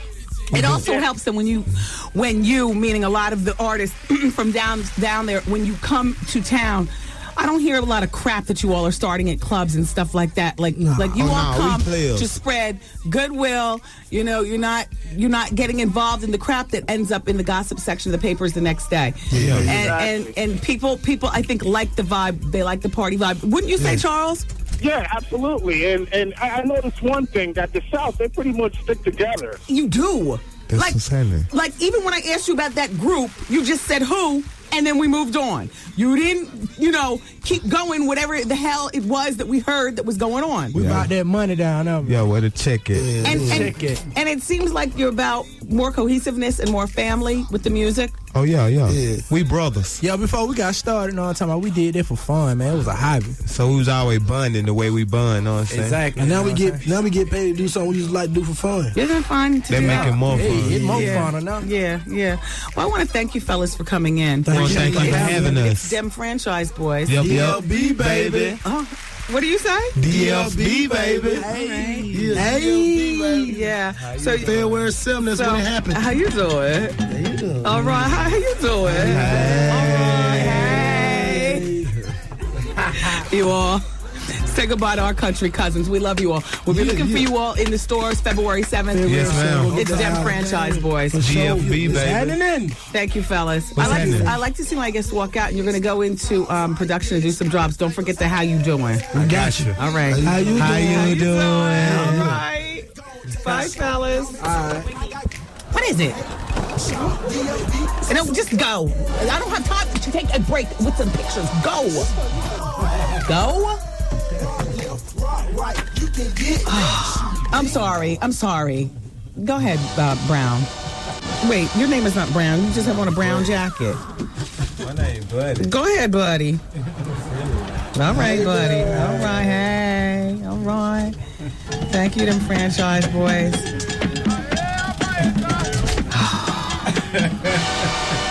They were fun.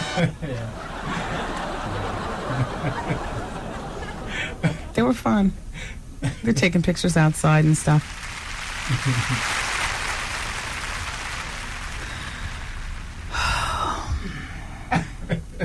Keep listening. Your chance to go to Puerto Rico is coming up within the next 45 minutes, right here on the Wendy Williams Experience. It's Wendy, man. This show is crazy. Just make sure it stays broadcast right here because it's crazy. Everybody I know loves it, even my mother. The Wendy Williams Experience.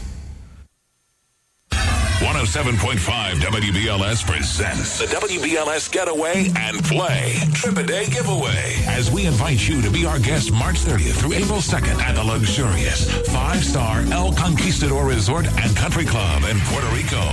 Lose yourself in the vibrant beauty of this grand hotel perched on a 300-foot cliff overlooking the Atlantic and Caribbean Oceans. Relax and be pampered at the Golden Door Spa. El Con's tranquil path to inner and outer peace. Hey, this is your man, Steve Harvey, and when you make it to Puerto Rico, know this. We not only having a golf tournament, we throwing a Freedom Friday party. You don't want to miss it, man. And listen to Steve Harvey mornings at 7:15. He'll give you the times to call in throughout the day to win your way on board the Trip-A-Day Getaway. Be the 10th caller at 212-545-1075 and pack your bags for the WBLS Getaway and Play Trip-A-Day. Trip-A-Day to the El Conquistador Resort in Puerto Rico. Or call Share Travel at 1-888-212-4534. Book your trip to join us. Get busy, y'all. We going to Puerto Rico. Steve Harvey and Wendy Williams in Puerto Rico at the same time. Something got to jump off.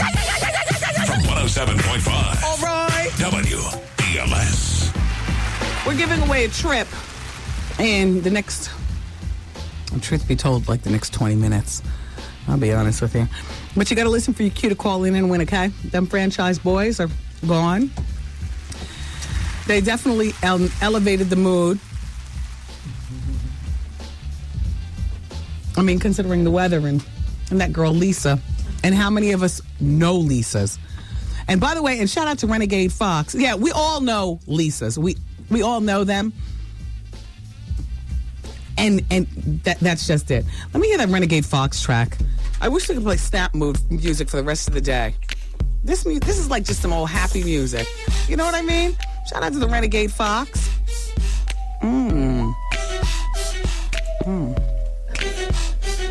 Woo! Hey! Party over here. Keep Lisa over there. Hey! Hey, let me talk to you about LA weight loss over this Renegade Fox. No, keep this going. LA weight loss, that's the way to go. 1-800-448-TRIM. It's 1-800-448-TRIM. LA weight loss is probably the best weight loss program out there right now, bar none. And I'll tell you why I say it from my perspective. Because I don't like to take pills to lose weight. I can't because I have thyroid disease. I can't speed up I can't mess with my metabolism. I'm also a bit on the lazy side. I don't want somebody to tell me that I have to go to the gym. I want to go because I want to go. And I don't want you to tell me what to do when I get there or how long I have to be there. Thank you, LA Weight Loss, for not making it a mandate to have to go to the gym to lose weight. Thank you, LA Weight Loss, for incorporating food that you can eat out at a restaurant with your program. Not everybody has time to go home and cook every damn night. Thank you, LA Weight Loss, for incorporating some of my favorite healthy choice entrees, in the grocer's freezer. Whether it is healthy choice or whether it's lean cuisine, I can eat those. Thank you, LA Weight Loss, for making it okay for me to eat light Swiss cheese, because I love cheese. Thank you, LA Weight Loss, for me to be able to eat a bagel with some cream cheese. Thank you, LA Weight Loss, for not taking pasta and chicken stir fry and butter off your selections. Thank you, LA Weight Loss, for letting me go to Subway, for letting me start my morning with my son at McDonald's with an Egg McMuffin. Yeah, exactly. Thank you. On that same day that I have the Egg McMuffin, I can have a peanut butter and jelly sandwich for lunch. Thank you, LA Weight Loss, for not cutting out chocolate. Thank you for LA Weight Loss for saying it's okay that I eat pizza.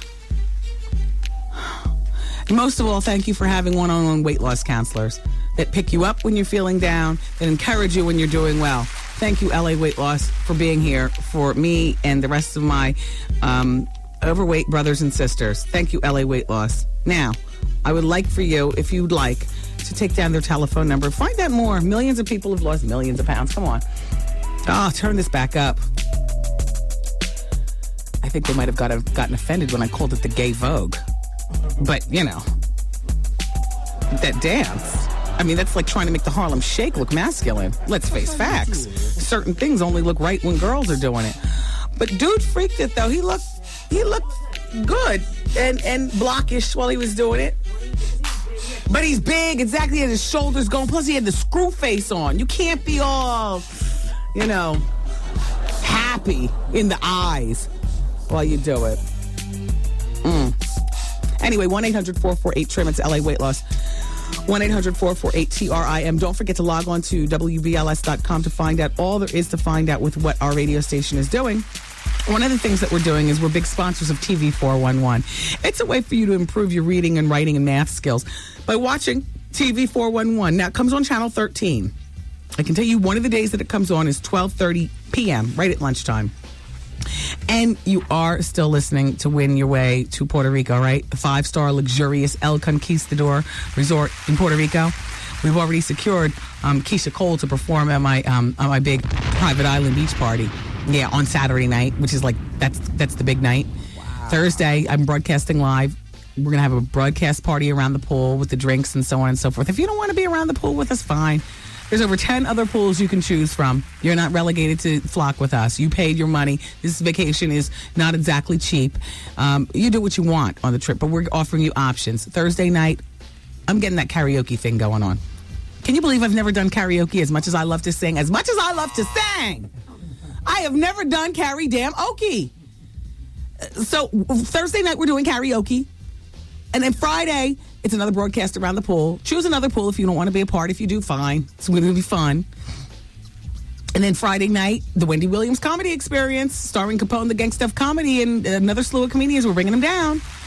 Saturday, do what you want all during the day. Starting at 8 p.m., the boats are going to start taking us over to the island. Yeah, the island party is from 8 p.m. to 4 a.m. Exactly. And please don't think about wearing something that you have to iron and all like that. Please, it is not that damn formal. You wear shoes on the boat going across. You leave the shoes right there where the boat comes back in. You let the sand wash between your feet. You let your body do the speaking. And you throw on a piece of material to cover what's vital. Do you understand what I'm saying? In your hair. Just beachy cute. Whatever. Fellas, it's not that serious. We don't want to see you in those stupid leather sandals. Leave them right there when the boat comes in, and then let the sand wash between your feet, too. Some nice long trunks that can serve as shorts and the midnight swim. Do you know what I'm saying? Yeah, baby. Exactly. Yeah. And if you happen to have a waterproof watch, that is not the party to bring it to. Nobody's watching watches and all that other kind of stuff. Like, you literally have to be ready to dip in the water, dip in your drink, dip to DJ Qua and S&S and JCJ's music. You got to be, like, hands-free. You know what I mean? You got to be hands-free. You got to be ready to do the damn thing. We're going to Puerto Rico, and I got passes for you to win. I also got a telephone number if you don't want to wait. It's 888-212-4534. 888-212-4534. Shout out to Kim. Kim is from Carlstad. Carlsbad. Kim. Kim was asking about the Super Bowl party that I'm hosting. Well, she doesn't have a web to go on Razo.com. All right. Well, do you have a telephone? Of course you do, Kim. All right. It's in Belleville, New Jersey on Sunday. And you can call for tickets at 973-509-1877.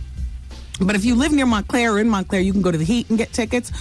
Or if you live in Orange, you can go to Salon Distinctive on Main Street. It's a spa.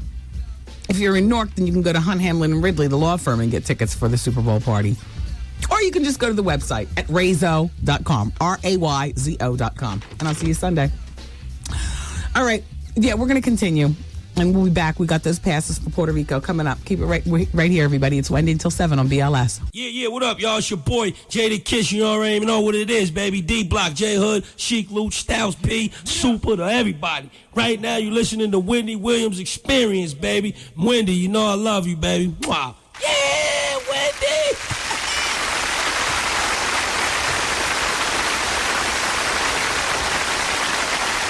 All righty, everybody. Now is the time. This is my formal invitation to invite you to join me and Steve Harvey in Puerto Rico. I will tell you that the trip is happening March 30th, which is a Thursday, to April 2nd, which is a Sunday. This is a 5-star resort that we're staying in. This is not like, staying someplace with the champagne glasses in the Poconos. This is the real deal. And I can tell you that the Wendy Williams comedy experience is shaping up nicely. Looks like we're going to have Capone, the gangster of comedy, and Drew Frazier laying it down. The Wendy Williams beach party on Saturday night is going to be crazy with Keisha Cole. We're adding more to the party. It's going to be sexy. It's going to be crazy. It's going to be fun. The karaoke is going to be a great time. Steve Harvey, he's got his golf tournament going on. Puerto Rico, this place, the El Conquistador, is a big resort. If you get sick of anybody on this trip at any given time, there are over 10 pools, over 10 restaurants. This place it's a stellar. Go on the web and look at the El Conquistador and look what the average price of a room is, like $875 a night. Okay. And then they go up from there. So if you would love to come to Puerto Rico, we are inviting you, and you will win a seat aboard the party. Well, actually, a pair of seats, because you can bring a friend with you. You'll win a pair of seats aboard the party plane to El Conquistador. We'll go into Puerto Rico. You don't need a passport. It's a simple 4 days and 3 nights. It's a fabulous time for us to bond. We're going to have a great time. So, if you want to go and you're listening, and I don't care whether you're in LA, I don't care whether you're in down south or where you are, caller number 10 wins right now. And right now they've already counted down, which means that if we execute on the telephone, we should have caller number. Hey, you're caller number 10. Hello? Hi, you're going to Puerto Rico. Shut up. Yes. You're lying. Yeah, you won. Oh, my goodness. Where are you calling from? I'm calling from L.A. Oh, wow. Where you listen on the beat late at night or on the internet during the day? No, I stream you every day at work. Fabulous. What's your name? My name is Erin. Erin, this is hot. Who are you bringing with you? I am bringing my boyfriend with me. Well, we got some L.A. sunshine in Puerto Rico with us, everybody. We're going to have a great time. Erin, it's going to be, write this down, get time off from work, March 30th through April 2nd, okay? I got it. It's going to be wonderful. I cannot wait. I can't believe I won. Yeah, can you believe that? No. It's as easy as dialing. Oh, my goodness. Everybody else, keep listening for your chance to win. We've got these trips, every day, and your chance to win could be coming up. If you don't want to lay to win, then you can always call, and I'm going to give you the telephone number of Sheer Travel. They're in New York City. It's 888-212. This is not for you, Erin. Oh. 888-212-4534. Okay, that's 888-212-4534. Come to Puerto Rico. Let's have a good time under the Puerto Rican sun. We're going to have a great time. Erin, what's your last name? My last name is Dawson. Okay, great. So, nothing good on LA radio right now? No, not at all. I listen to you every single day. And I was just telling my friend who's standing right here, I said, I'm going to win this trip. She's like, no, you're not. Won.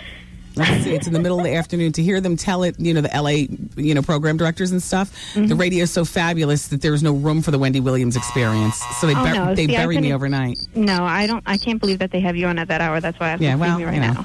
Everything's not for everyone. Like, this trip's not for everyone. I guess my brand of radio is not for everyone, so I get buried in the cut. But you know what? I'm glad that you listened nevertheless. Thank you so much, Wendy. Erin, I'll see you in Puerto Rico. Hold on for a moment. All right. My producer, Taryn's going to take all your information behind the scenes. Erin, let everybody know your favorite radio show.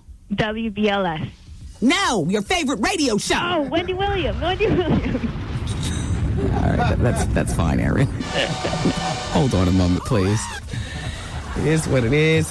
Can't get a break. You know what I mean? Here you go. Oh no, you got the contest? Here's the contest sheet. Here we go. Damn. Everything's funny. Do you believe Isaiah Thomas sexually harassed Anushka Brown Saunders? Because you can go on my website and vote yes or no. The WendyWilliamsExperience.com. Yes or no? Do you believe that he actually did that? Yes or no? How you doing? Scarface new CD comes out February 21st. I'm hosting a CD party, and I think this will be my first time ever meeting him. Man, I am so looking forward to it. Like, for real. Like, I'm a fan, plus I'm hosting a CD party. Yep. February 21st here in New York. Shout out to everybody who's going to be in Houston All-Star Weekend. I know that's going to be crazy. All-Star Weekend is after Super Bowl weekend. Let's see, this coming weekend is Super Bowl weekend. I'll be out there on Friday. I'm hosting a party at this club called Palladium on Friday night. Big Daddy Kane is performing, and the Giants are co-hosting it with me. There's going to be a lot of testosterone in the room. And then I know Latifah invited me to her party over All-Star Weekend in Houston, but I won't be able to make it. But her party's going to be hot down there in Houston. Richard Jefferson and Vince Carter are co-hosting with Latifah. Ghostface. Yeah. DJ JC Jace. They're importing the music from Brooklyn. Let's go to the telephone. We can talk to some people. Oh, wait. Everybody's looking to win now. Oh, okay. Never mind. Let's not. The Oscars, by the way, come on TV March 5th. And I was telling you about Ahmad Rashad's new Lifetime or new real-life drama series. Well, I told you about this weeks ago, and now it actually has a start date. It's a behind-the-scenes look at the athletes. In this particular episode that you're going to see on Saturday, it's going to be on ABC Saturday, 1 p.m. Eastern Standard Time. It's going to feature a behind-the-scenes look at friend to the show and all-around nice guy Ron Artest. And we're going to look inside the True Warriors personality and all that's going on. It's going to be also a 72-hour chronicle of the owners of the Sacramento Kings, Joe and Gavin Maloof. Yeah, the brothers. So it sounds like a pretty good show if you happen to be home on a Saturday at 1 o'clock in the afternoon. Life and Style magazine, I love them. They're still talking about Jennifer Lopez being pregnant. I still insist that it's just talk. I mean, I wish not. I know Jenny wants, a baby worse than anything, but I believe that it's just talk. Anyway, can we talk to each other next hour? Please? Okay, good. All right, thanks. It's Wendy, man. Me and my wife have been married for 15 years. They threatened to leave. What did you do? Had a problem with drugs. You got the drug voice. Yeah. Hey, man. Just asking, what's your drug of choice? You name it. Coke? Yeah. Weed? Yeah. Crack? Yeah. Heroin? Yeah. E-pills? Yeah. Whippets? Alcohol. Gorilla? Yeah. PCP? Yeah. The Wendy Williams Experience. Wow. 107.5 WBLS remembers Coretta Scott King. When they bombed Dr. King's house, they was bombing Coretta's home. And she would pick up the pieces and take care of the children. And then when he was killed, it was Coretta that stepped forward and kept the movement going and led the drive for his federal holiday and built a King Center for him and taught a new generation civil rights. Keeping the dream alive. 107.5 WBLS. Did you catch this flashback? Hey, Emily. Hola, Wendy. ¿Cómo estás? Hey, ¿cómo estás? How are you, baby? Well, listen. This is about the panic button. Okay. My husband loves it. He does. So prop his booty up and everything for it. Wow. But this is my problem. Afterwards, he's telling me, you think I'm gay? He props his booty up for it? Yeah, he'll want it. He'll want it. And the big finger at that. Oh. Well, do you go in one knuckle or No, it's only one knuckle. Okay. It's only one finger. Yeah. But, like he'll prop the booty up and everything, and then after he's like sorry for it. I'm gay. Well, what do you think? It's, you know what? It's difficult to say. You know, that can go either way. Right. I mean, if he wasn't propping his booty up, waiting for it. Yeah, he's waiting for it. I would say. Shaking and everything. Easy, Poppy City. Up to my finger. My hand will be all towards my back, and he'll move that booty towards my hand. I don't know. I would say it requires further investigation. Right. Oh. Like, is he trimming up his region? Does he trim it up and make it nice like women? He does. he uses the clippers on it. Yes, he does. This it right here. It's a day. It's a whole lot. Coming through your speakers, boy. It's Wendy, man. Wendy Williams. Microphone check. 1, 2, 1, 2. Wendy Williams, experience.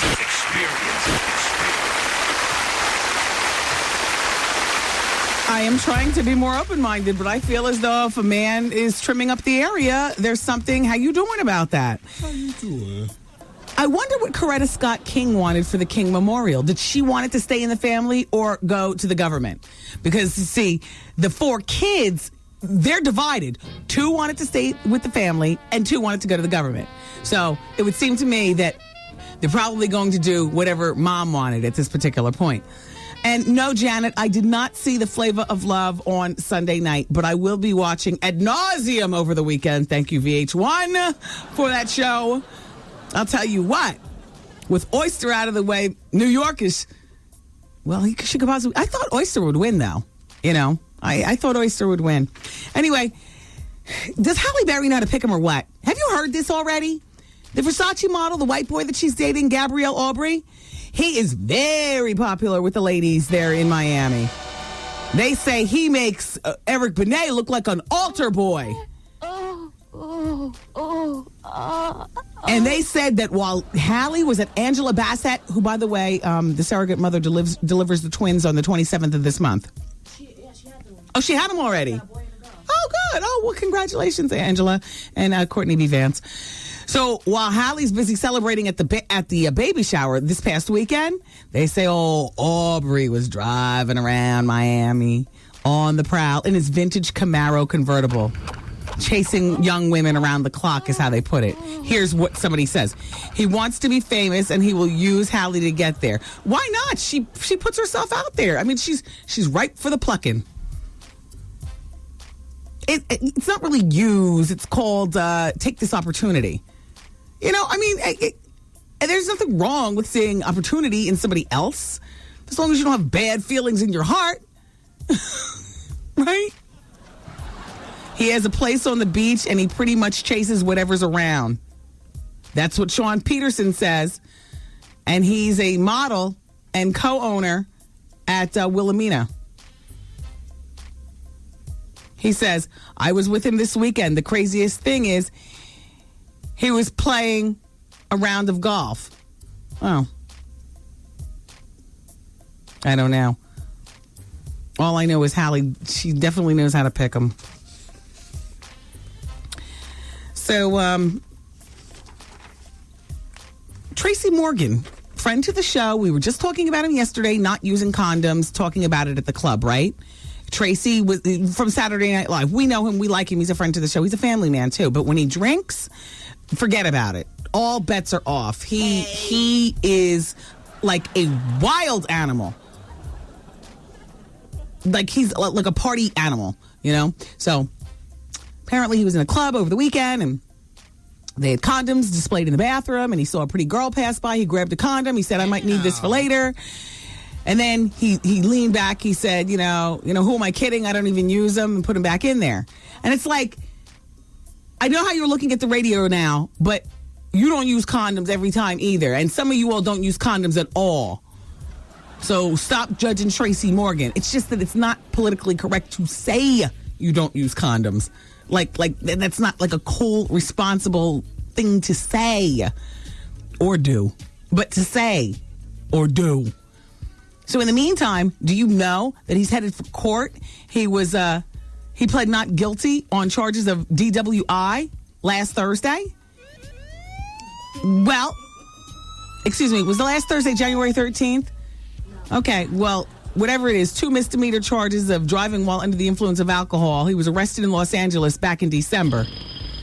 So he's due back in court on February 23rd. They don't really say much about what all he was doing and everything like that, but I wish you well, Tracy. I wish you well. You know I love you, but we got to talk about you. Let's talk about this Jennifer Aniston. Boy, now I'm feeling more in my zone. I got Lisa from Philly off my mind. Them franchise boys, you know, they were nice, but they're gone. And now I'm in a zone. I would love to be able to pick up the telephone, but I'm so scared that somebody's going to bring us right back down to where we were. Please, y'all. Let's concentrate on Jennifer Aniston. So, they say her private diary inside said that she and Brad didn't have sex for 2 years. I don't believe that. I don't believe that. I don't believe that. They say that she would have gotten pregnant, but she's now grateful that they didn't have a child. I don't know whether I believe that or not, although it did make the divorce easier by not having a child. Do you know what I'm saying? But I don't know, you know. It also says in her private diary that before Brad started filming Mr. and Mrs. Smith, that he joked with Jennifer about falling for Angelina Jolie. Wow. And it also says that Brad told Jennifer Aniston not to worry because Angelina Jolie wasn't his type. Yeah. It also says in her private diary that Jen still wakes up at night calling Brad's name. Oh, yeah. Oh. I tell you what it doesn't say in here. Stop this relationship with Vince Vaughn. The jig is up. I mean, do you know what I'm saying? The jig is up. I want to see her single for a moment, dropping it like it's hot, you know, having a good time. I want to see her spend time with the baby Coco. You know, Coco Arquette. You know what I'm saying? This Jessica Simpson, she's ready to jump back into somebody's pants, but she can't. Her father's telling her, don't you make a move until he moves. Otherwise, you're going to look like the bad one. In the meantime, she's going to be, you know, she's the new voice for the singing of the Papa John commercials and stuff like that, or Pizza Hut, or, you know, one of the Pizza Hut doesn't matter. Commander-in-Chief has been temporarily put out of commission. So many of you watched that show. So what happened, huh? They got a Golden Globe Award and everything, one of the actors there. But ABC is saying that they're unhappy with the show's low ratings. Even though with the critical acclaim and all of the attention, the ratings are not good. So network executives say that, you know, it's going to return later on in the spring. They insist that it's not unusual to take a show off the air and tweak it, which we know from the past that is not necessarily the most unusual thing. It's Black History Month beginning tomorrow. Yes. February 1st is tomorrow, and the Tupac Shakur Center for the Arts is welcoming an elaborate museum presentation. You can find out more about that. It's in Stone Mountain, Georgia. Just don't forget about that. They say that there's part of the presentation is a 125-piece collection of handcrafted tools and textiles from the Ashanti tribe over in West Africa. So, I mean, if you're interested. Also, during Black History Month, Noggin, Nickelodeon, and a channel called The N. I don't know what The N is. I just know Noggin and Nickelodeon. CN, Cartoon Network. The N is what? CN, Cartoon Network. Cartoon Network? No, because they call it CN. This is just called The N. Yeah. But Nickelodeon and Noggin are being proactive during Black History Month. They have a bunch of vignettes that they're going to be running. One about Rosa Parks, one about the Apollo, and like that. They're also going to be running a bunch of news episodes on both Cartoon Network, both Nickelodeon and Noggin, celebrating the contributions of African Americans to culture. I like that. Nick Jr., they're going to have their thing going on as well. Good. So the kids can be all tuned in. Excellent. In the meantime, over in Detroit, they're tearing down the old Motown Records headquarters.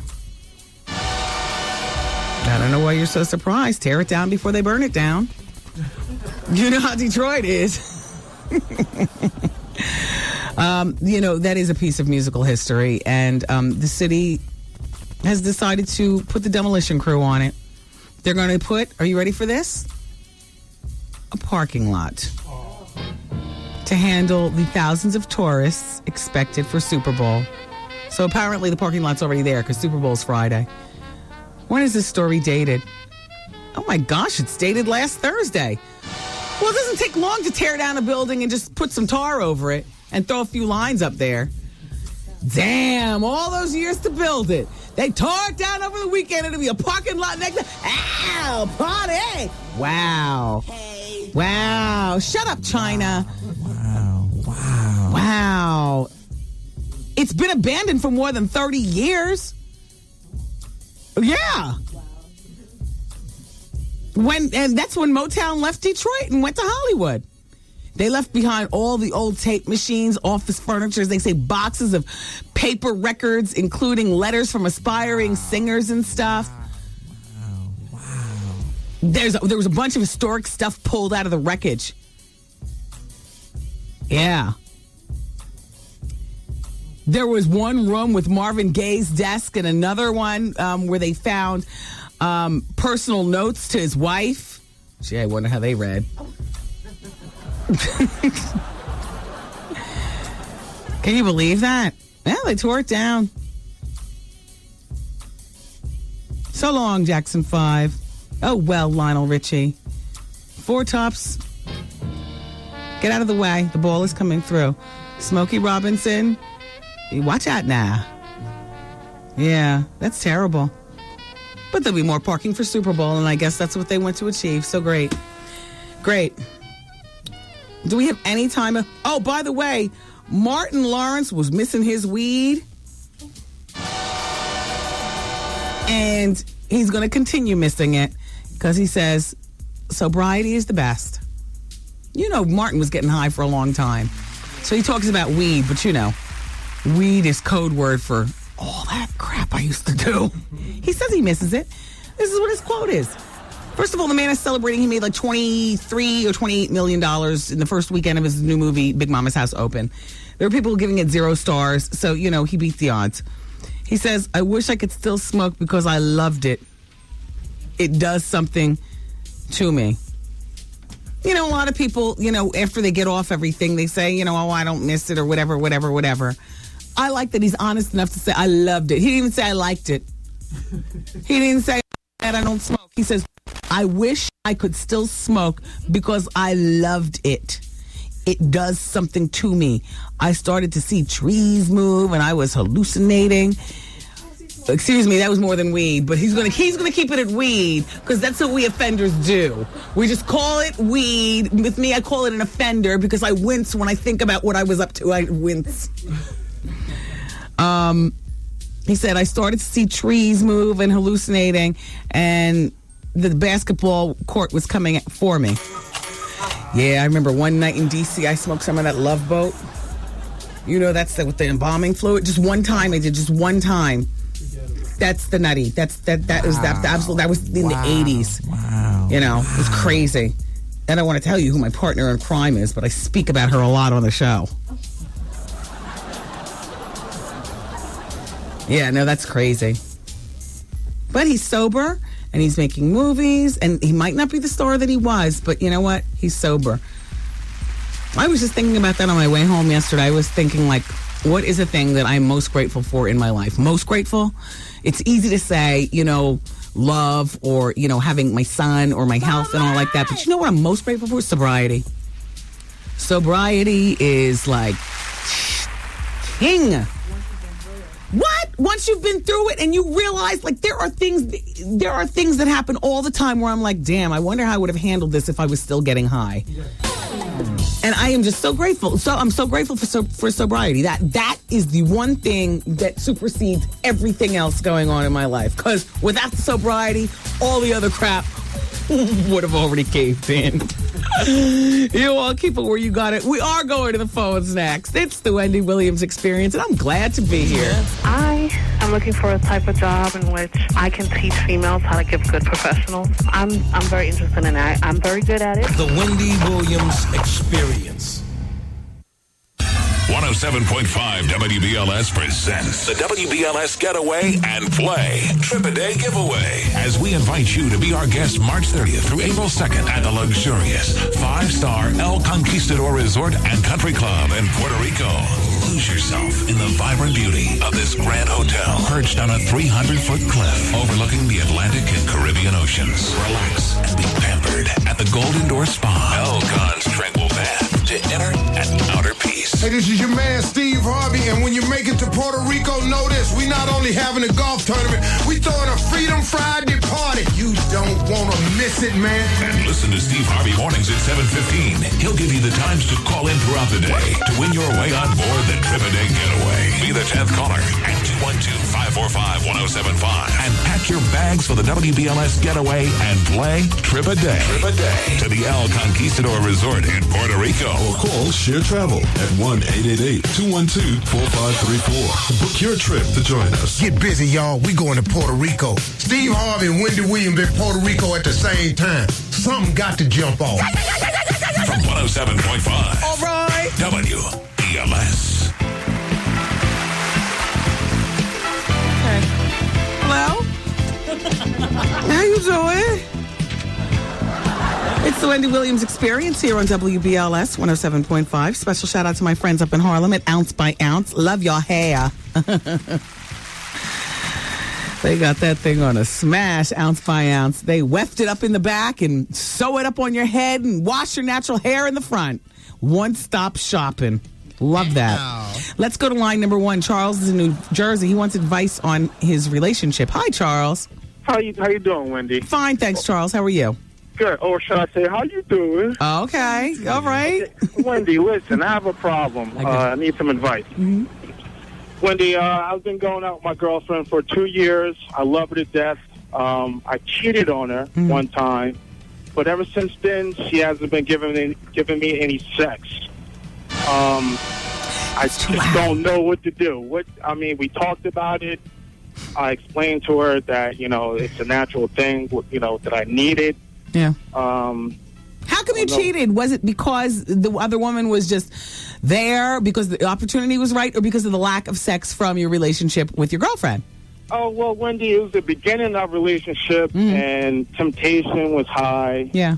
And so I decided, if I do it, I probably won't get caught, but I end up getting caught anyway. Well, here's the thing you need to explain, because, you cheating was absolutely dead wrong. But it kills me when women withhold sex and really think that that's going to fix the problem. If what she needs is a plethora of STD tests because you were out there for a moment cheating, whether it was one time or whether it was 100 times, you know what I mean? Right. You were cheating. If what you all need to do is hold each other's hands and go get your STD tests all over again and be sure that you're clear, then fine. What you might want to do, now, we still didn't get when you were having sex with your girlfriend, was it enough sex for you, Charles? Yes, the sex was great. You were just being greedy. Basically, yes, Wendy. Yes, and so now we're dealing. Was that like a year and a half ago that you cheated on her? You said it was in the beginning. Yes, it was about a year and a half ago, and the sex has been lacking ever since. Like I basically now's the time to cheat, and I'm not a cheat, but now's the time to cheat. You know what you need to do? You need to tell her why you cheated. Let her know that her holding back is only driving you to contemplate cheating again, and that perhaps this relationship needs to be over anyway. I can't believe that you're still dealing with this. Well, I love her, Wendy, and I love having a big effect on things. You know? Then what you need to do is go get your STD test with this lovely woman that you love. She's wife material. You're 30 years old. You're looking for a wife, aren't you? Absolutely. She's definitely wife material. You need to tell her all this, Charles, and you need to muster up as much humbleness regarding this situation as you possibly can. And then, not only that, you need to get it out of your system, and she needs to leave that 18 months ago when you cheated. Back there. Because right. Wendy, I want to thank you. Wendy, can I give a quick shout out? Go ahead, Charles.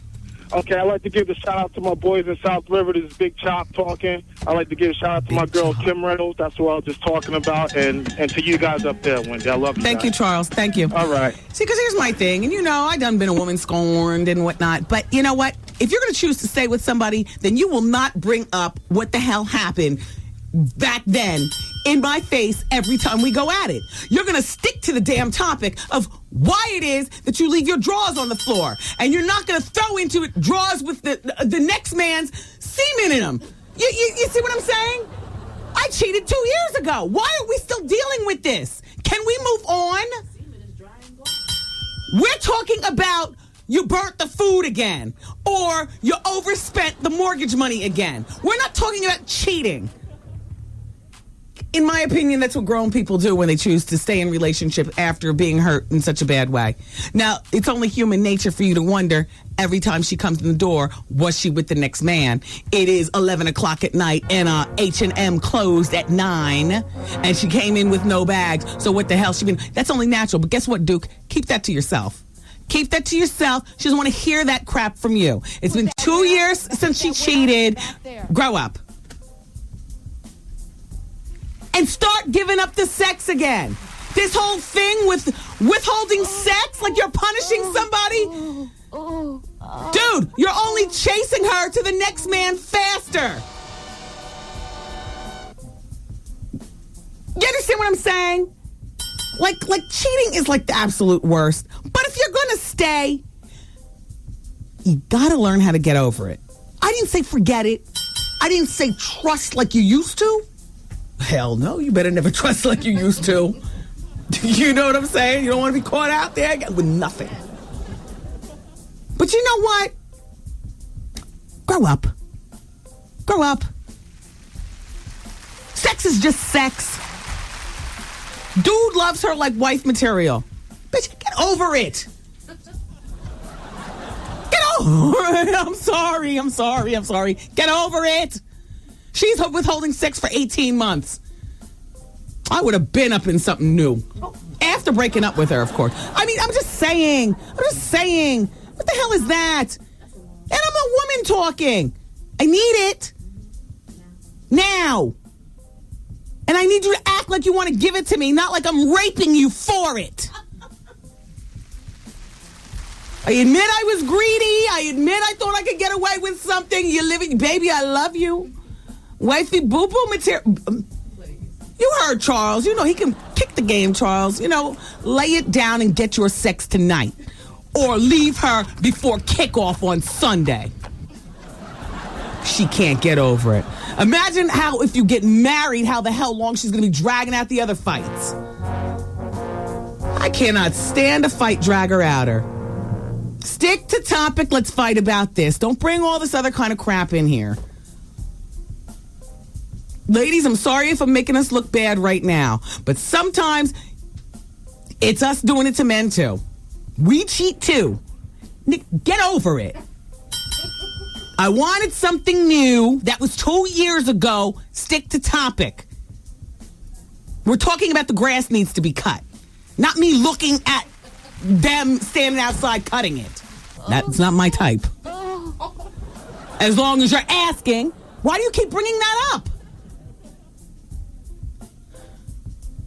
I got a flat tire on the way home from H&M, okay? And since you cheated on me, I learned, even though I chose to stay with you since you want to talk about cheating, I learned to change my own damn flat tire so I'd never have to rely on you for crucial things again in my life. So I pulled over to the side of the road and changed my own tire without trying to break a nail because I got a 9 a.m. board meeting tomorrow morning.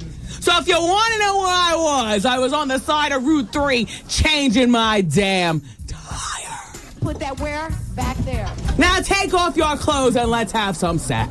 Oh, yeah. Oh, I'm just saying, people are just so lame with the whole, oh my God. I can't believe people still withhold sex. I can't believe people still withhold sex. Like, what the hell is that? I can't believe people still stay with people that withhold sex. Ow. Ugh, please. Is there anybody new on the phone? Sorry, you guys.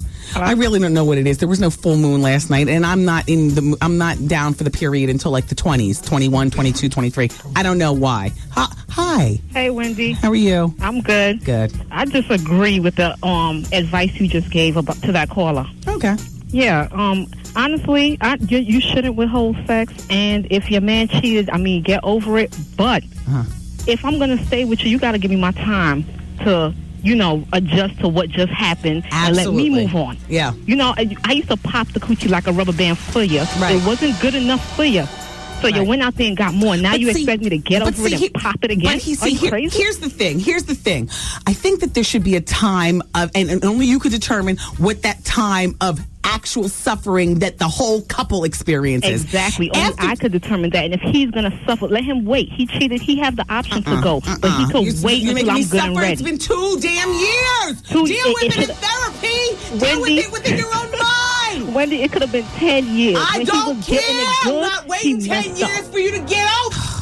I don't want it that bad. I can get it from the next chick, and she's not popping mess. Yeah, it ain't gonna be this coochie right here. Okay, well, I'll tell you that. If it's so easy for him to get somebody else, then go. To hear you tell it, and guess what? It is easy to get somebody else, but I want you, baby. Yeah, so he's gonna wait. I want you, baby. Wait till I'm over it. You now gonna wait. I'm taking this Babs Bunny video, whoever that bitch with the injections. I'm taking this to the next room. I'm gonna beat until it hurts. Well, let him do what he got to do. When I find out that he goes, if he want to be with me, he got to wait. I'm not going to just pop it back open like that. You was getting it. You good. don't have to pop it back open, but it's been 6 months. It's been 8 months. He lucky it ain't been 8 years. He lucky it ain't been 8 years. You know what? Then we're at an impasse, okay? We're at an impasse. Do you want a divorce or what? No, I don't want a divorce. Well, I'm not staying in a sexless marriage. Then he could go. Just like he went out there. Because right now, while you waiting, I'm out there popping my coochie like a rubber. Good. Go ahead. How are we going to divide this up? What are we going to do? There's nothing to do. He just got to wait. Wow. He just got to wait. Yes, world. Yeah. Wow. He got to wait. I'll be waiting right over here in Puerto Rico on Wendy's trip. Girl, you can't give me no passes. Nah, girl. Bye. I'm just saying, Oh, stop with the signs, Goose. Okay, LA weight loss. Jeez, I think I lost about 15 pounds in that fight. Ooh.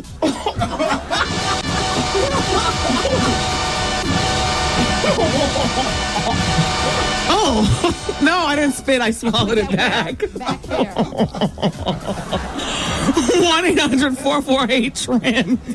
LA weight loss. 1-800-448-TRIM. You're going to love LA weight loss, boy.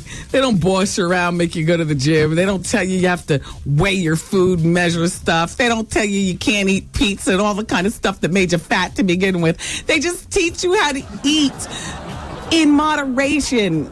Everything is not for every day, every time of the day. LA weight loss. I'm a foodie. You're a foodie. I'm a foodie. I'm back on LA weight loss. When last I checked, I lost 6 pounds. I'm only looking to lose another 10 more on top of the 15 that I lost almost 2 years ago on LA weight loss and managed to keep it off. Because we're going to Puerto Rico.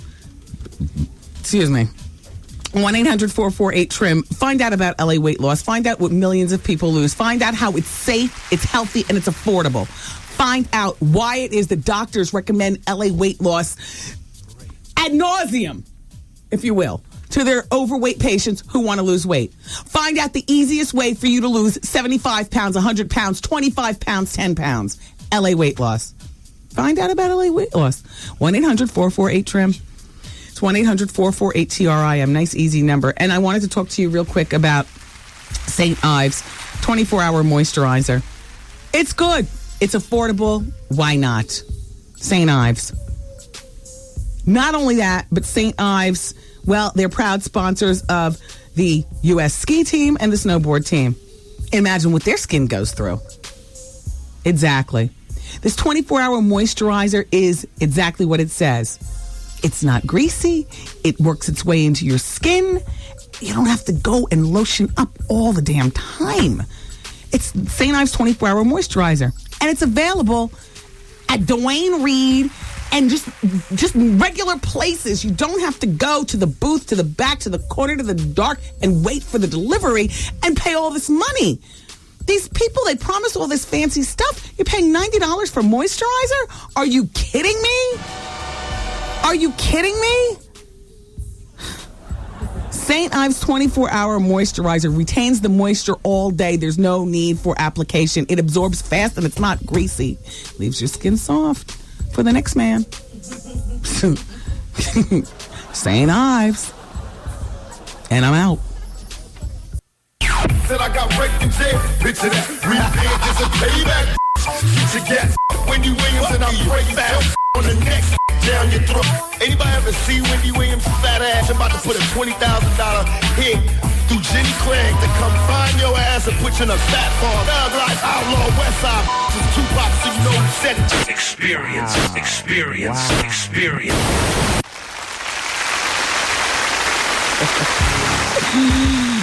Oh boy. Sugar says, how you doing, Wendy? What the hell is wrong with you today? You're crazy. Yeah, well, ticky boom. So Gerald Levert's about to unveil his wine collection in 2007. It's a Chardonnay Merlot. And he says that he's allocating a portion for his daughter's scholarship, her college fund. And he's calling one of the bottles Carlise.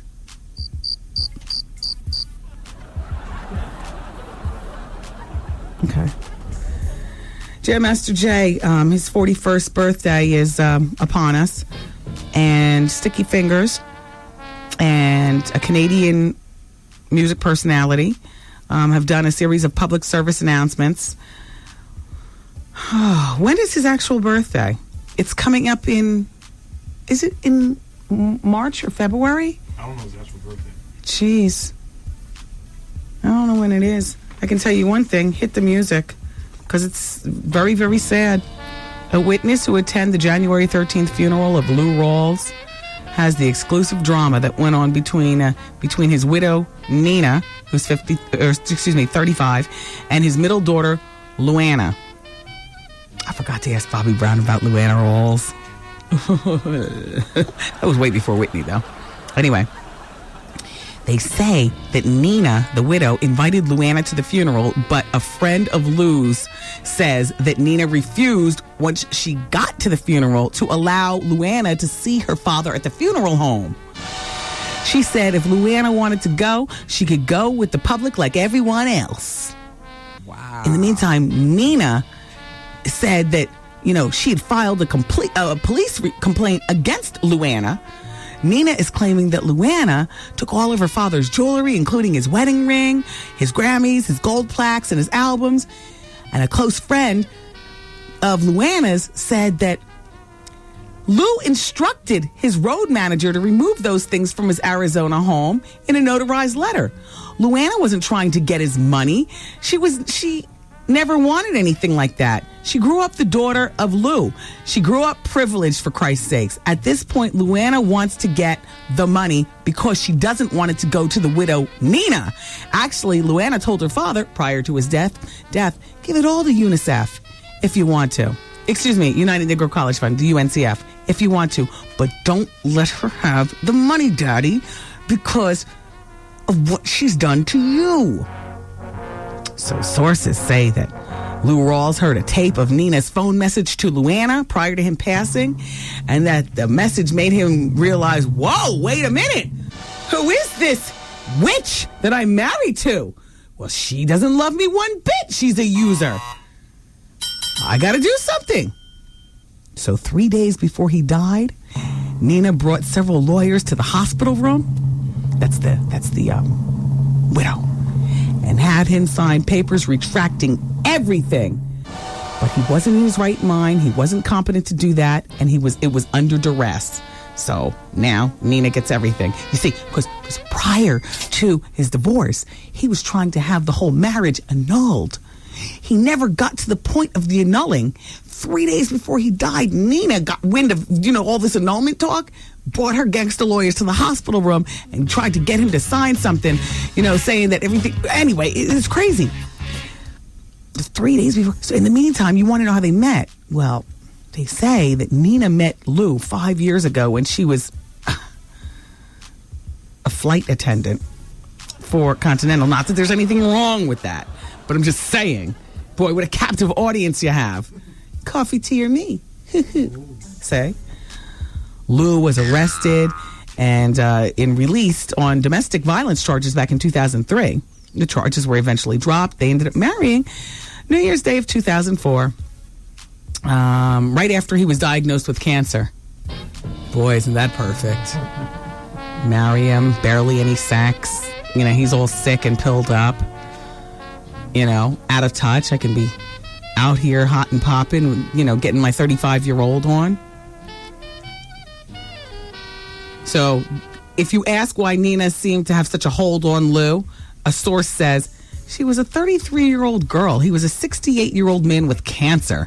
You just don't know what emotionally a man at that age is thinking. Or what he was looking for. She could have had something on him.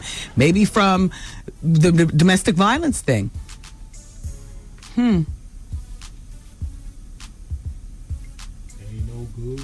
Ain't no good gonna come to you, Nina, until you come on the experience and come clean. Well, I mean, you know, it's kind of like the Anna Nicole Smith syndrome, I guess, sort of, except we're dealing with less money. I think it's pretty cool that the daughter is not fighting for money. She said, just give it to UNICEF, anything but let it go to her. I love that. I love that talk. And by the way, the child that they have together, because, you know, Nina and Lou went on to have a child. And by the way,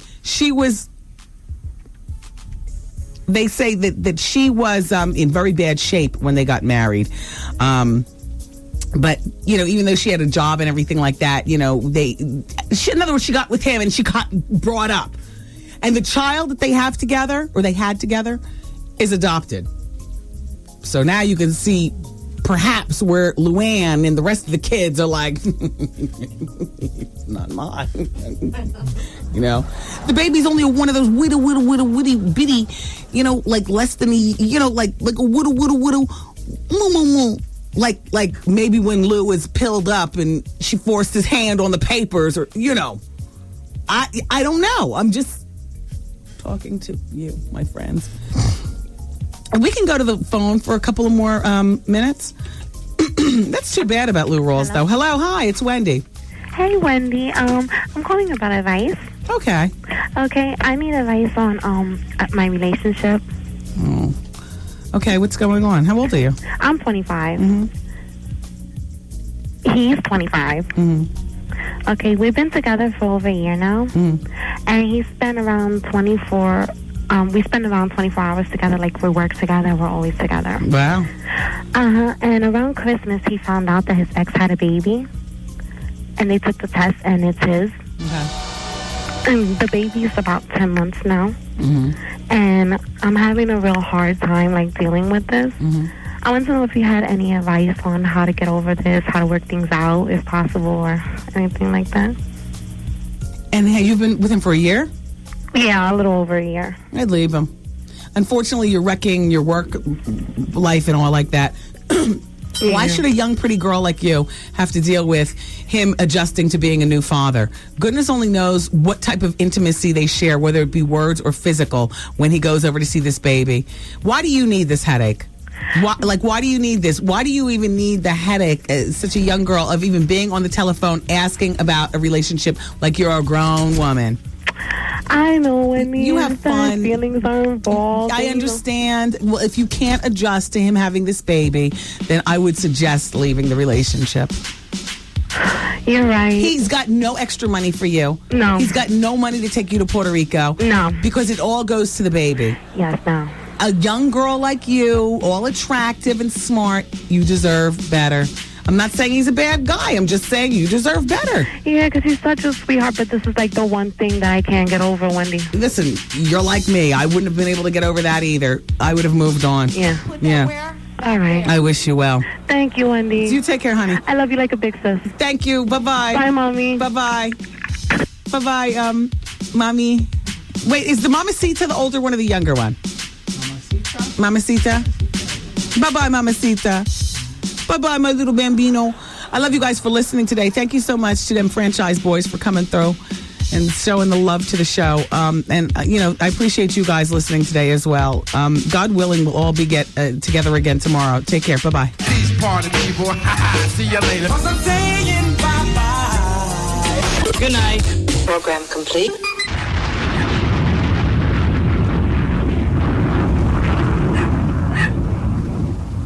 Like life hands you, enough crap. She's 25. That's a good age to be, but the kid is only 10 months old. It would be different if she was 25 and the child was 3. He's had 3 years to get his grown man on, to be a responsible father, to redefine the relationship with the ex-girlfriend. You know what I'm saying? It's all too much. And unfortunately, they work together, so it's going to be ugly in her personal life, and it's going to be ugly at home. But these are the things that happen when we deal with people, on the job. And they say that the job is one of the best places to meet people these days. I agree with that, but I also wholeheartedly agree that one of you has got to be way mature than the other, which very rarely happens.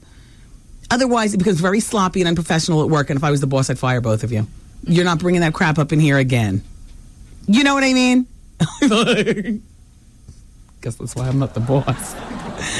I tell the interns as soon as they start here, I don't want nothing going on with I don't want the Monday boys talking to the Wednesday girls. Yeah, we got boys and girls now. Not just gay, but, hetero. So there's a thing going on. And I've already told them. Now, what they do is what they do. I don't want to hear about it. I don't want to hear about it. I don't want to see it. I don't want to even detect it.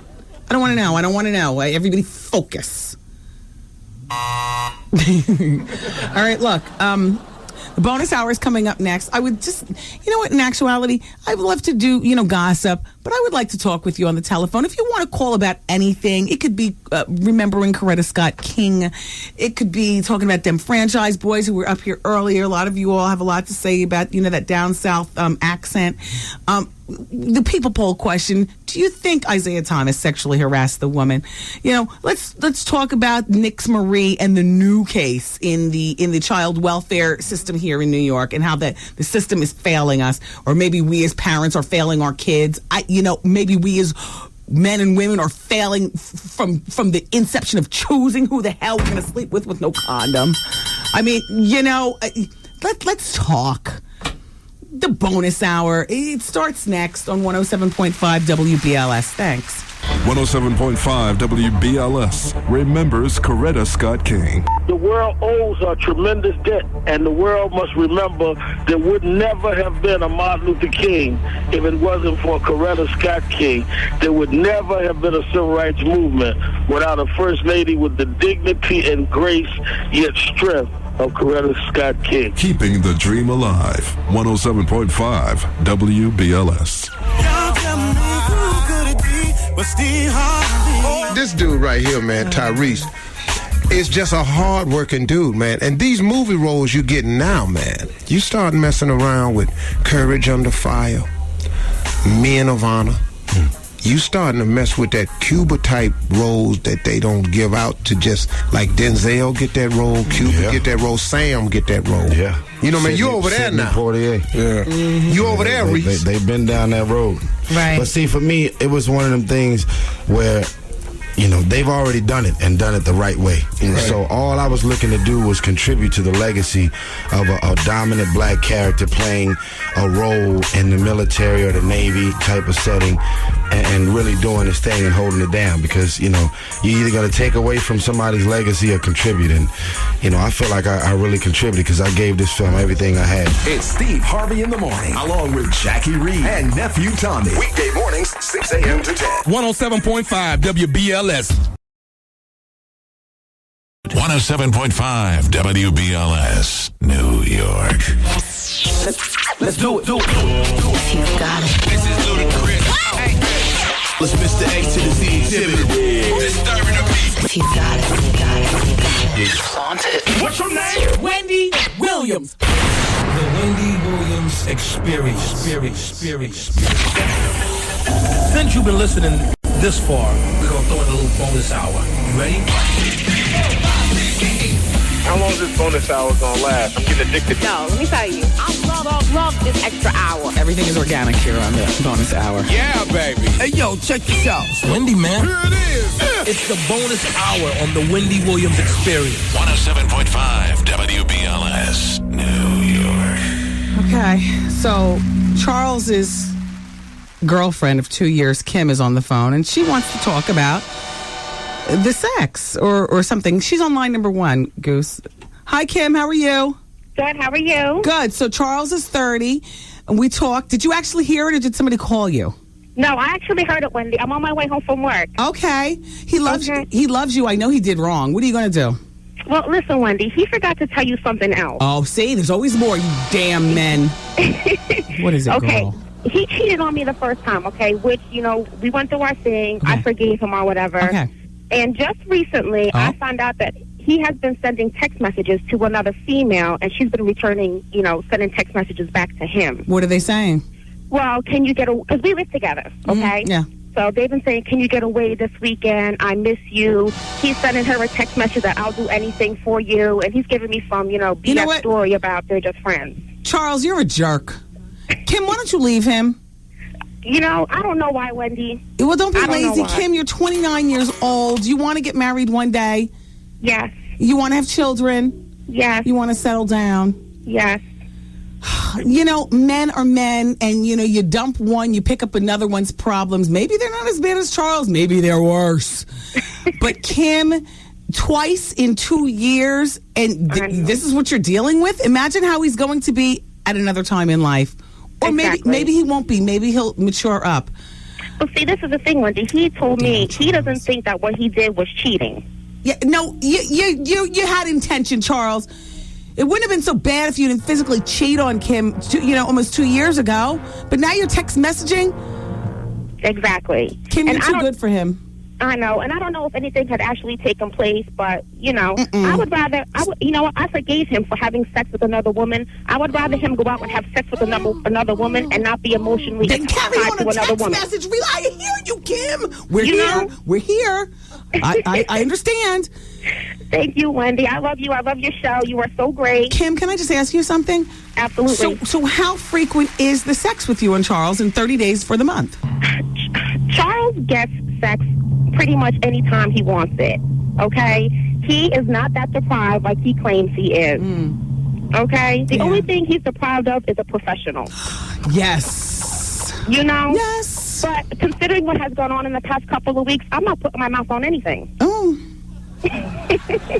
Yes, well, Yes. So, well, Kim, that's your situation. You're going to have to work it out. You know what? You're right. That skunk, he left out an important part of the equation, which is that there's cheating going on now. Did. I have been trying to call because I wanted to get on the air and just give my side of the story. So thank you. I appreciate it. I love you so much. Keep up the good work with everything. Thank you, Kim. Thank you, Wendy. Good luck with that rat, Carlos. Bye-bye. Thank you. Charles. Thank you. Which is actually Carlos in Spanish, and Carlos is on line number 4.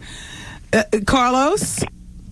Carlos was calling to remind us all that Paris is Burning is coming on Logo. I know. I watched hours of Logo over the weekend, darling. Mm-hmm. Let's talk to Annette. She's got a foot fetish, and she's 40 plus. Wow. Line number two. Annette. Yes. Wow, you enjoy men's feet. Excuse me? You enjoy men's feet? Well, actually, it's... It's how you doing? Situation where all right. I didn't realize that how important feet were to me. Oh yes. Listen, that big toe can serve as a plug. I mean, if it's properly washed and cleaned and clipped. Oh. Wow. But I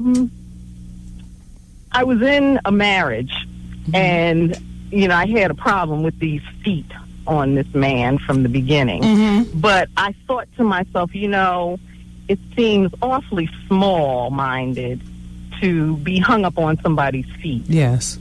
And I got into a conversation with my sister, and I kept telling her, I can't get past these feet.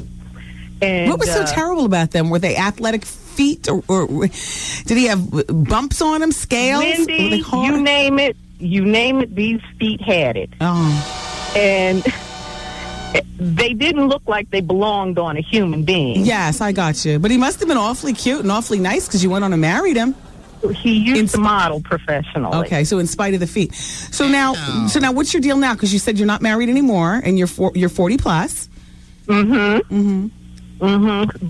what was really funny was my sister came for a visit, and one morning he's strutting through the house, little slippers on, and she got a gander at these feet. Yes. And she came running to me. Oh, God. All upset. And she's calling my name. I don't want to say it on the air, but she's calling my name. And I'm like, what's the matter? What's the matter? She said, you were right. The feet are horrible. And I said, so you don't think I'm being small-minded about it? She's like, no, they're awful. But what I wanted to have you stress, because I heard you a couple of weeks ago mention the trip to Puerto Rico. Yes! And telling people about making sure the feet are right. Okay. And then I heard Steve Harvey a couple of weeks ago in the morning talking about the feet. Okay. People need to understand. Get your feet did. You know what? They should at least be presentable. Thank you. I don't have the best feet, but they're presentable. Exactly. I don't care what they look like. If you keep them worked on and keep them supple. And soft, yes. Because I don't want to look at feet that look like they may give me something. Yes! If they rub up against me. Yes! I understand. Point well taken. Thank you, Annette. You're welcome, Wendy. And we'll see you. You have grown on me. I wasn't sure about you in the beginning, but I love you, girl. I understand. Thank you, Annette. So we'll be seeing you in Puerto Rico? I don't think I'm going to be able to make this trip, but I'll be there in spirit. Okay, Annette. You take care. Bye-bye. Bye-bye. Line number 3, Raven wants to talk about the Randy Robinson experiment. How you doing? How you doing? All right. How you doing? What's up, Randy? How you doing? Who is that answered the phone? Breathing, because he was breathing real heavy on the phone. Yeah, who is that on the phone? I know you was talking about your interns and, Well, let me see. That would be intern Jonathan. Is he straight? Did he sound straight? Yes, he did. He fooled me. How you doing, Jonathan? Well, actually, Jonathan informed me that he's bisexual. Oh, he is? I'm looking over there to make sure that it's okay that I say. I asked them when they first started. Oh, okay. Well, let him know my name is Raven and how he doing. But listen, I called you to talk to you about workplace violence real quick. Okay. I know, because I just watched the news and this chick in California, not to bring the mood down to the show, and I like the fire that you got lit under your chair today, girl. She killed 5 of her employees and then turned the gun on herself. Yeah, it happens. She went postal. So what I want to say to people out there who is working with crazy, weird people, watch yourself. Yeah. Really watch yourself. Absolutely. Well, we talk about it here. We had somebody who, we brand the person the killer. He no longer works in this building. He moved when Air America moved to another building. But he was the killer. You guys laugh, and I'm serious. And there's another killer here, too. And I'm going to write the name down, because when one killer leaves, there's always somebody at the workplace that you don't put anything past. I'm just going to write the name down and show the fellas. I'm not going to say it on the air, because I don't want And you say he left when Air America left? Yeah. Or is somebody that's in the building now? No, the old killer used to work with Air America, so we kind of inherited him when they come. This is the killer. Oh, oh, please. All that nicey nice and everything. Wendy. Yeah, no. I love your energy today. You know I listen to you. Thank you, Raven. From 2 to 7. When you sign off at 7, when you sign on at 2. Thank you. I am here. Thank you. I am here. I am queer. I am going nowhere. Thank you, Raven. How you doing? All right. See you later, baby. Bye-bye. Bye-bye. All right, so Coco wants to talk about Isaiah Thomas on line number 7. I got to suffer through making spare ribs and potato salad and just a real Negridian fest for my guys when I get home. And I really I'm really sticking to LA weight loss, and I know that I can have ribs, but I know there's certain foods that you just can't eat just one, and I'm not good at that. And I'll be in the kitchen just to taste it and, sop it up. So I'm going to have my salad and my lean cuisine and everything like that. I know it's going to be torture. I'm a little moody because of that. Hello? Hey, Wendy. Hi, Coco. Let's talk about Isaiah. Well, first thing first. This is Joy from Jersey, not that chick Joy from Brooklyn, 25 with the 14-year-old. Well, I thought you were Coco from New York. No, but I still wanted to speak about Isaiah. Oh, come on. But you need to give those chicks out there the doo-doo meatloaf recipe. And if she doesn't leave him, she needs to give him the doo-doo recipe from now on every Sunday. The doo-doo meatloaf has 1/3 doo-doo. So now you choose the consistency based on what you've been eating. Girls, you know what to do from there. I don't need to tell you anything more. Oh, I thought you had some special seasoning also, No, well, lots of garlic to mask the flavor. Yeah, Of course. Oh, yes. Yes. Do it up, girl. Yes, and you know what? And it always helps to serve the doo-doo meatloaf with collard greens because they smell funky by nature. And so, and you just watch him eat his dinner. Yeah. And also, I think Isaiah sexually harassed that woman because she looked like a dude. See, he couldn't help himself. People were saying that. But, she looked like a tranny. Big, broad-shouldered. That's me. Oh? That's me. No, I can't. I'm very sensitive to saying big girls look like trannies because I'm big. I got broad shoulders. Whatever, but you got the big boobs and the small waist. And the big hair and the makeup.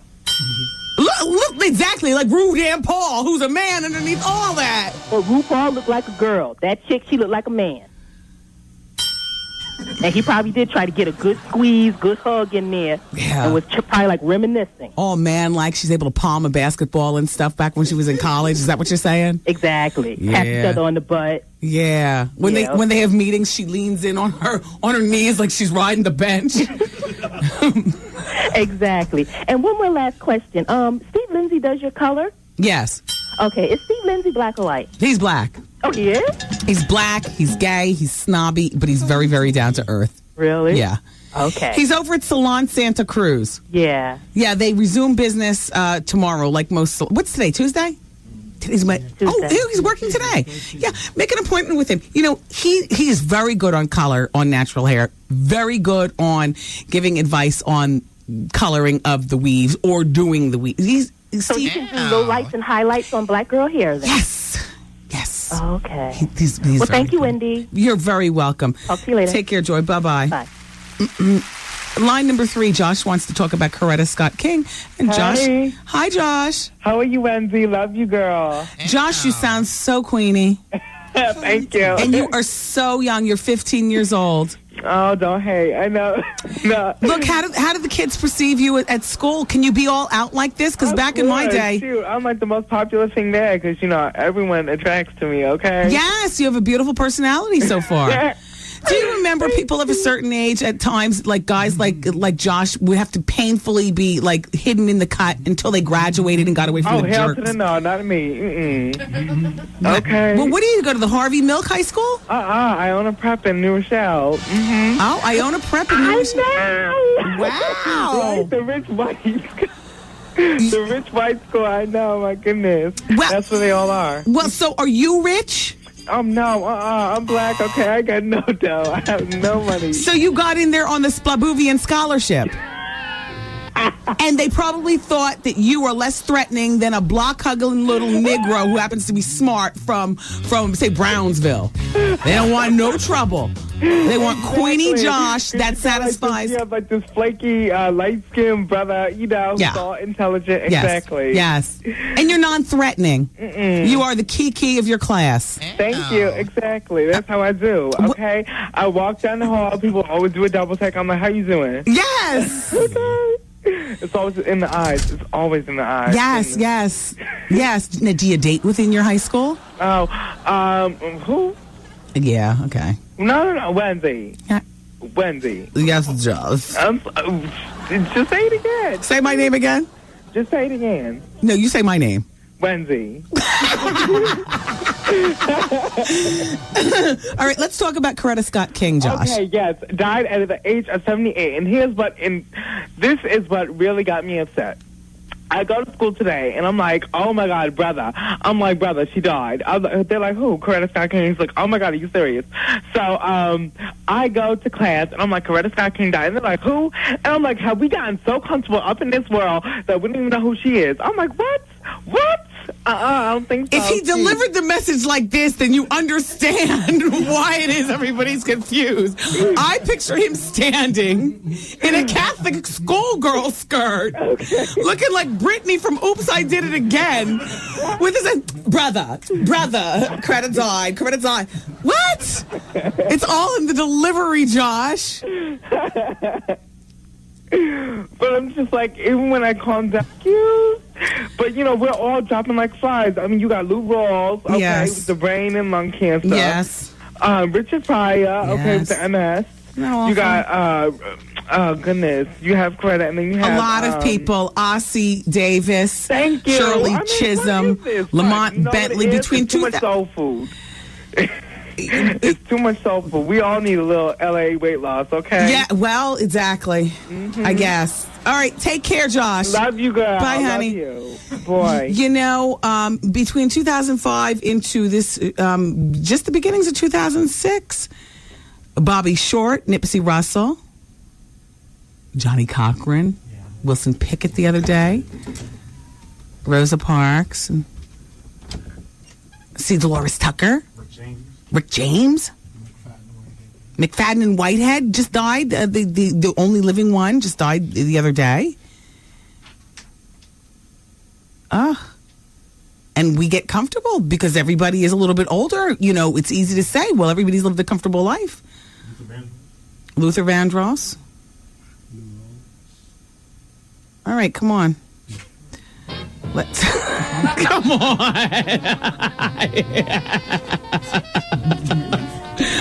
Why are you playing this? I know, but it's stop. Okay. Let me see. Pam wants to talk about backstabbing friends on line number 2. Hi, Pam. Hello. Hey, Pam. How you doing, Wendy? Good. Pam is 37, everybody, and she's from New York. Hey, guys on the phone, I love to know the boroughs. As opposed to just saying New York, I like to say, Queens. Yes, it's Putnam, New York. All right. Nice to have you here, Pam. So what's going on? Backstabbing friends?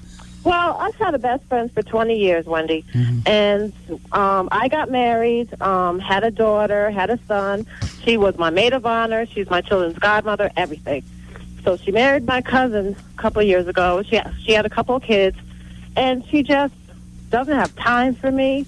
She never calls me. I haven't seen her or the kids in 6 months. And when I was, when I had my family, she was always around, never, told her she couldn't come over, anything. And I just want to know, should I just leave her alone and give it up? Are you still married? I'm married still, Okay. yeah. And, there were some issues, Wendy. I was, liking partying for a while. And, Yeah. Did some things I shouldn't have done. Well, I have a wonderful husband, 2 children. And he stuck by you while you got yourself together. Yeah. But here's the thing, Pam. No, we've been together for 14 years. But here's the thing. Excuse me? Do you work? Yeah. And does your friend work? Yes. My friend, she worked a couple of days in a salon. She owned a salon. I got to tell you something. Women who work and have that full family picture with the kids and stuff, each woman handles it differently. Right. For your friend, it might be a lot more stressful. For you, Pam, it was a little bit easier. I mean, you said yourself you like to party. Yeah, but I was a single mother when I had my daughter. Yeah, but it's still easier. Sometimes it's easier to call over your best friend than have to, gather a dinner for, some man. I just, I really don't know what to say. I don't want to see the relationship end. You've been friends for 20 years. You've come so far. Exactly. But maybe there needs to be a better understanding in terms of how each of you handles the stresses of working and being mothers and that. And with her, not for nothing, she does one more thing that you and I don't know. And that is she owns her salon. She's got to account for every employee and every nickel and dime. She's got to, she, as an owner, she's got responsibilities that I don't even want to know. But she's not even doing it anymore.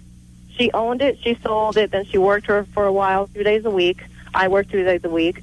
I just feel like she's, putting me out of her life. She doesn't call me. I can never come over. And she tells me, well, I don't like what you did. But nothing I ever did was toward her. And I was in the hospital with cancer. She never called. She never came to visit. I mean, so much more. Wow. Well, yeah, then maybe it's more than just having a friend. I mean, she was my sister. Okay. You know, my sister, we live 5 minutes away from each other. Okay. And I haven't seen her in 6 months. Okay, this is what you do. You get a couple babysitters or something. Yeah. You girls go out and have a nice midday lunch someplace. And I mean a place where you can sit and talk. I'm not talking about like in a restaurant, but in a loungy part of a hotel. I love that kind of lunch. Yeah. And you guys need to talk, and nobody's going anywhere until you hash out whether you're still friends you're going to work on already it. Did that. All right, was it over or not? She just said she doesn't like what I did. Okay, then it's over. Then it's over. And, you're 37. no excuses. Always, it's over. No resentment, no, Pam, I'm proud of you. You know, you've been through a lot, and you've come back, and you're doing well. It's your over, kids are Pam. healthy, you know. Pam, she doesn't want it. You're 37. You know, you know what friendships are. Friendships are often transitional in our lives. Right. You got your own kids, your own sobriety, and your own household and well-being to worry about. You cannot chase after somebody who does not want to be your friend. You've tried the lunch thing. You've tried, so it's over then. Stop begging for friendship. You're old enough to be your own best friend, A. All right, Wendy. And you're also old enough to be your own best sounding board. And you're also old enough to realize that there are more important people in your life that need this kind of emotional stress that you're going through. Right, That's your exactly. kids. Well, I do have a lot of stress. My sister's dying from cancer, lives with me. And my 18-year-old is, being an 18-year-old. It's over. It's over with her then. Yeah, you concentrate on your own life, Pam. You got to be strong for so many people. Okay. I wish you. Yeah, you got to be strong for so many people. I wish you well. I know. All right. And 3 dogs. Yeah, too much. Yes. All right, Wendy. Well, thank you so much, girl. And keep it live. I love you. I listen to you every day. Thank you, Pam. My husband does as well, so don't say too much. Well, all right, Wendy. Thank you, Pam. Bye-bye. Thanks. Bye. Uh-oh, there's something racial popping off at Dana's job. She's 33. She's on line number 5. Oh, boy. Hello. Hi, Dana. Hi, Wendy. How are you? I'm doing fine. What's going on there in Jersey City? Listen, today is my birthday. Oh, happy birthday. So you just turned 33 today? Yes, 33 today. Mm-hmm. Let me give a quick shout out. Jackie Reed's birthday is also today, so happy birthday. Yes, happy birthday, Jackie. Wendy, I had an experience at work today that kind of annoyed me, and I wasn't sure of my take on it. Okay. So I'm doing some consulting work at this firm, and one of the directors was speaking to my supervisor, and he made reference to tonight's State of the Union address where someone is previous head of the KKK. Uh-huh. But the way that he posed it was like he was just out in the open with it. Like, oh, yeah, he was the head of the KKK. Like, he approved of that, and I was offended. So I got up from my desk. I wouldn't be. I don't know that you need to be. Well, go ahead, finish the story. Just because he's knowledgeable about, where the hate comes from?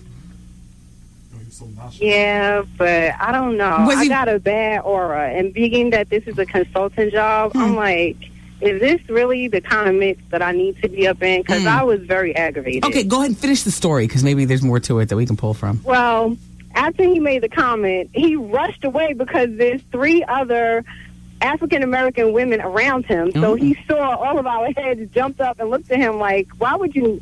First of all, the statement shouldn't have come out of your mouth. Right. And if it did come out of your mouth, it didn't have to be heard across the whole office. Right. It's a very open space. They're all in cubicles, but it's very open. So certain things, of course, to be knowledgeable about, and I guess also because today we lost a pioneer. Right. I was very offended. And I was like, how come you didn't I had to get up and walk away before I said something that maybe would have caused me to not be asked back tomorrow. Oh, at 33, you know how to hold your head. You know how to hold your head. But why didn't you say something then? Because, see, you could go back tomorrow and ask him, but sometimes there are opportunities that are just missed if you don't seize the moment, whether it's that cute guy in the produce or a comment from your boss or, that fleeting moment. Well, you know what? I probably would not at this point say anything to him tomorrow, of course, because it's done and over with. Right. But I will look at him with a crooked eye from this day forward. It's not a person that I would even want to really, talk to. Well, I mean, there are Klansmen all over, I know, our state of New Jersey that we just don't even know about, and they still have those meetings and the whole bit. So if it makes you feel any better, he's not alone. Which makes you feel worse. He will not be the last Klansman if he's down with that you run into. And from now on, you'll be more prepared with comments like that. You'll be ready to come back, and you're not going to say anything stupid or ignorant that's going to get you hauled off in cuffs or fired. Because you know why? Because you don't sound like an erratic, crazy woman. You sound like a sensible 33-year-old woman who will correctly articulate what you're thinking and will correctly get the answer. I wish you well, and thank you for calling. Thanks, Wen. Take care. Bye-bye. Bye. So, dear Wendy, I withheld sex from my husband, but he sealed his fate on that. Last year on our 3rd anniversary, a woman made a pass at our store as I stood there not more than 3 feet away from them. She made the pass to my husband, and he made a continuing flirting gesture back.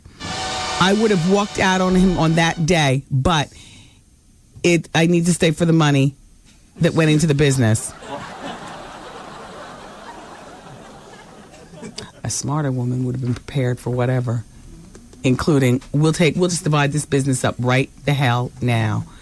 You're sitting withholding sex, that's doing you no good. You know what that's giving you? Wrinkles and gray hair because of the stress, the anger that you're forced to project around the house. You ever walk around forcibly being mad at people? That's how people bust out in those hug it out laughs. You ever look at somebody you're just so damn mad that you end up laughing like, damn it, I can't be mad. Damn you. You know what? You're thinking you're hurting him, but you're hurting yourself more. Because if you're talking about this is your husband, then chances are, like a lot of women in the marriage, the onus of the majority of the child care is on you. So now you're taking care of yourself. You're taking care of the kids. He's getting sex regardless. Okay? He's getting, and I'm not talking about from his hand, that as well as a live woman. What you're doing is you're aiding and abetting a straight up cheater and letting him know that you are no good without him. You're feeding right into him. What you need to do is file for divorce, take half the business, still have the guts to work up in there every damn day, looking better than the day before. She says, I would have walked out then if it was my money that went into the business. Oh, I see. My money that went into the business. Oh, well, that'll learn you. I understand the whole 3rd wedding anniversary and stuff, and he was clearly dead wrong, but, now you're the one who's wearing that stress, not him. He's still getting his sex. Emails. Oh, these are my emails? Wow, look how they've piled up. I'm taking these home. I'm reading these right before the Gastineau girls. I'm watching that, Joan. That's what they say in Philly, Joan. All right, we need to go into a break, you guys. Literally, while this break is going on, I'm going to pack up my headphones. I'm going to do the last break with no headphones, no nothing. And I'm going to put my coat on so that when I say goodbye, I'm literally walking to the elevator. So I'm going to go get prepped. And we're going to take a break, and we'll be back with the remainder of the bonus hour of the Wendy Williams Experience next on 107.5 WBLS. 107.5 WBLS remembers Coretta Scott King. When they bombed Dr. King's house, they was bombing Coretta's home. And she would pick up the pieces and take care of the children. And then when he was killed, it was Coretta that stepped forward and kept the movement going and led the drive for his federal holiday and built a King Center for him and taught a new generation civil rights. Keeping the dream alive. 107.5 WBLS.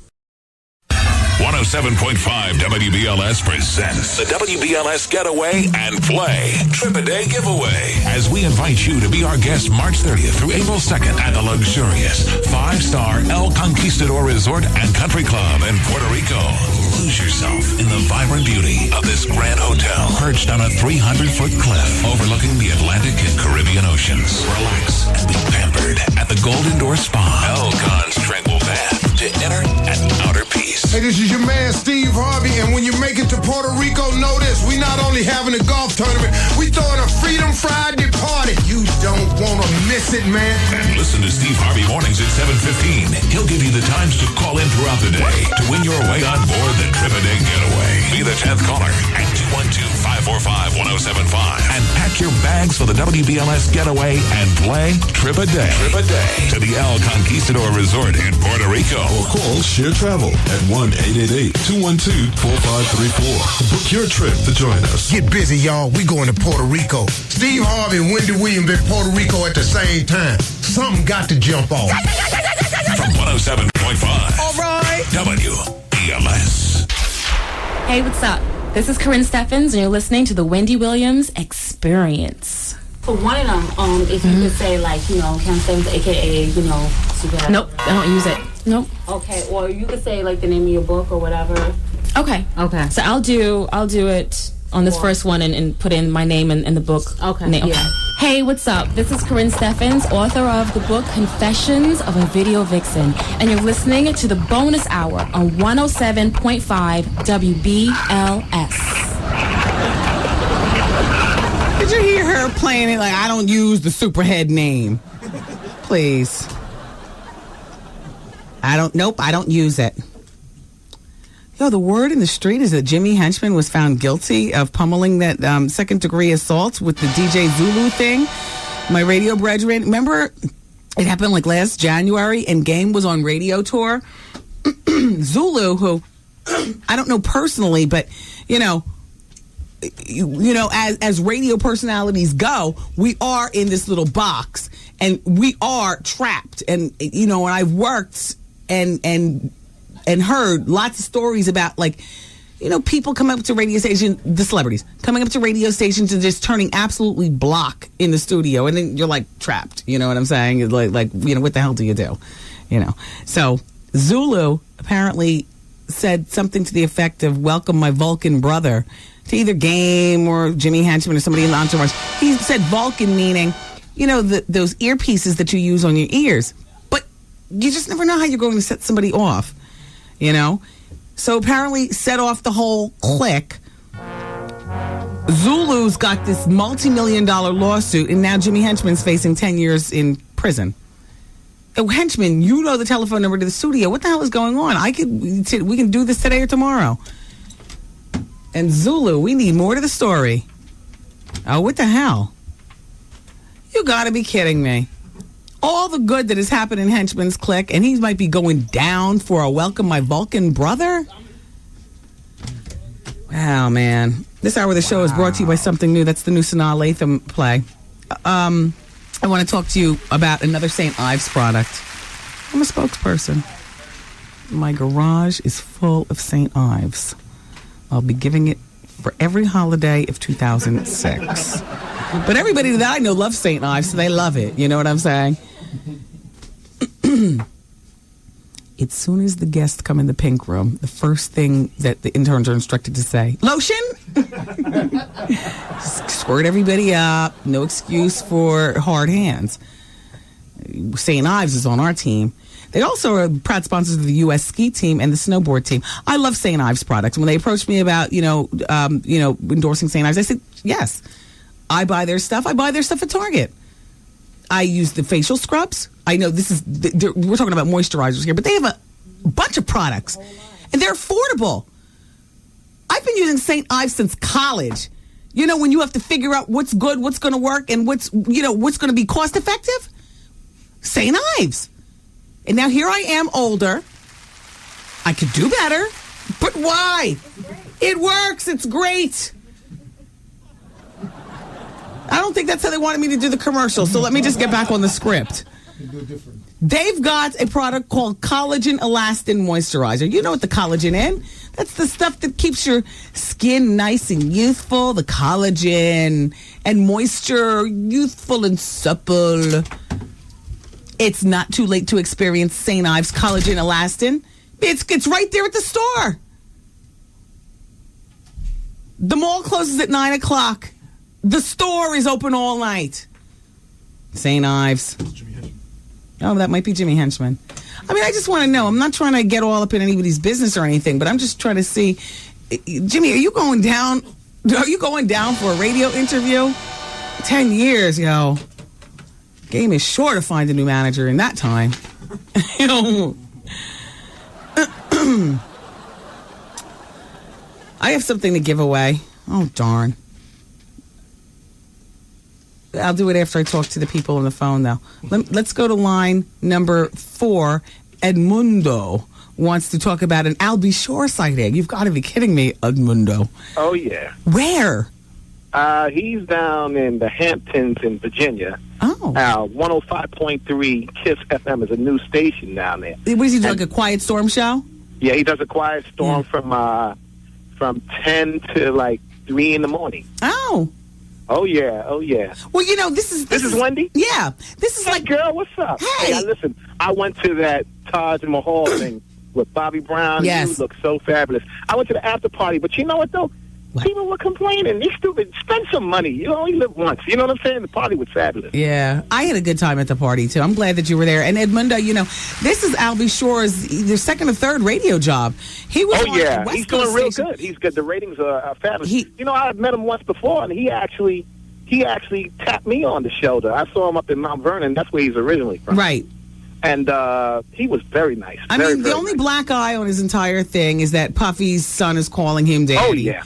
I mean, we know about that. You know, that's just terrible. But, you know, it's nice to see that there was life after singing for Albie Shore. Thank you so much for calling. Well, he had all the connections with Quincy Jones. Yes. Mm-hmm. So, you know, he should be a multi-millionaire, you know? And his son shouldn't be financially, you know, with the next man, but... Things happen. Oh, you know what? Hey, Wendy, I want to tell you something. Yes, I know you got a little Bayesian in you, right? Yes. Listen, always remember one thing, because I always hear you, and I've been following you for a long time. You're a dynamite girl. You are so together. You're really, really nice. And I'll tell you, I got myself pretty much together, too, because I'm in the law enforcement field, and, you know, pretty much as far as the pockets, I'm straight. But besides that... on the tape. Always remember one thing. Like me, I'm Spanish, but I'm a black Spanish. Always remember... the Caribbean guys, like your family's Bayesian. Yeah. All those places from Puerto Rico, Panama, Costa Rica. They don't circumcise. Those are black people. Those are black people for Spanish speaking. So if a girl from North Carolina goes with a guy, let's say from Costa Rica, she's only going with the same type of person. Oh, I know. It's just a lot of people from there don't recognize their black heritage when they should embrace it because, well, you know, that might be your cousin. You know, slavery. Exactly. So always remember when a black girl goes with, let's say, a Spanish guy or vice versa, they're just as black as we are. And you Bayesian, so, you know, you're part of that Central America affair also. Yes, yes. Always remember, because there's a whole lot of guys like out here that are like me, that are black Spanish. I'm black first, I'm Spanish second. You understand? On the tape. There's a whole lot of us. We got a whole lot of us out here like that. Thanks, Edmundo. Okay, Love baby, you for listen, listening. I'm going to your next party, baby. Oh, that would and I be hope you and your husband and your son prosper. I want to see you a billionaire in 5 years. Oh, okay? please. Wouldn't that be lovely? You're going to do it. You're going to do it, baby. We want you to do it. I'm going to go to all your parties. Oh, well, you know. I'm coming spending, baby. I like Cristal, and I like my... We don't drink Cristal anymore. You know? We drink George Vasselli champagne. Oh, excuse me? That's my champagne. Listen, keep on doing good, baby. Hey, Edmundo, thank you for listening. God bless you, Take care, sweetheart, and may you have success. And listen, get Virginia. You know, people in Virginia know about you. Tell them to hook you up with Virginia, Listen, the Hampton area, Newport News. I can tell. I can Virginia talk. Beach. It's a bigger process than me. Just it's a process. It's a business. Well, how do we go about pushing it for you? How about the audience pushing You guys have been more than gracious. Trust and believe. You got to get Virginia. There are a bunch of stiffs in suits, and I've always got to wait for them to move. Yes, always. You got a big following down there. You got a big. I mentioned to Albie Shore about you. I told him how good you was doing. And what did he say? Just to put it in his ear. You know what I mean? And what did he say? Oh, he was happy for you. Oh, okay. Thanks, Al. He was happy for you. All right. I got it. Monday, I have to go. God bless. Take care. Bye-bye. Bye. Always the men in the suits. You know what I'm saying? They're not in the streets. They don't see what's going on. They, you just... Well, the story of my life, it keeps me humble. Let's go to line number 2. Mr. B is in Yonkers. You want to talk about boobs? Hello. Hi, B. That y'all was just talking. I know. Hey, Wendy, this is Wendy. Hey. I mean, wait, no. This is Mr. B. Oh. Cool. Don't play with me. Listen, that guy was just talking. Girl, he made me fall asleep, girl. Anyway, Wendy, this is Mr. Bimbo. I changed my name. It's no more Bimbo. It's Mr. Bimbo. Hi, Bimbo. I was going to call you yesterday, Wendy, but you was treating your callers like the Jehovah's Witness girl. You were scared to talk to us, girl. What is wrong? Wait, was I like that yesterday?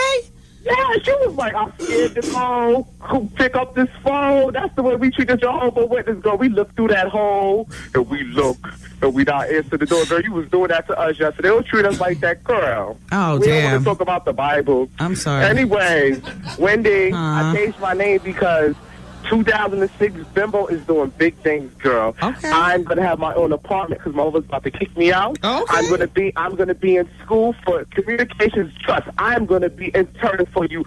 Did I say that right? Yes. Interning for you, Wendy, and I'm gonna be a stripper, Wendy. I know what you say about strippers, but you can put that where back there, girl, okay? Because you couldn't do it, I'm gonna do it, girl. I got a body on me. All right, okay. All right, girl. Well, good luck. Furthermore, I want to say that I got jumped a week ago. Oh, Bimbo, what happened?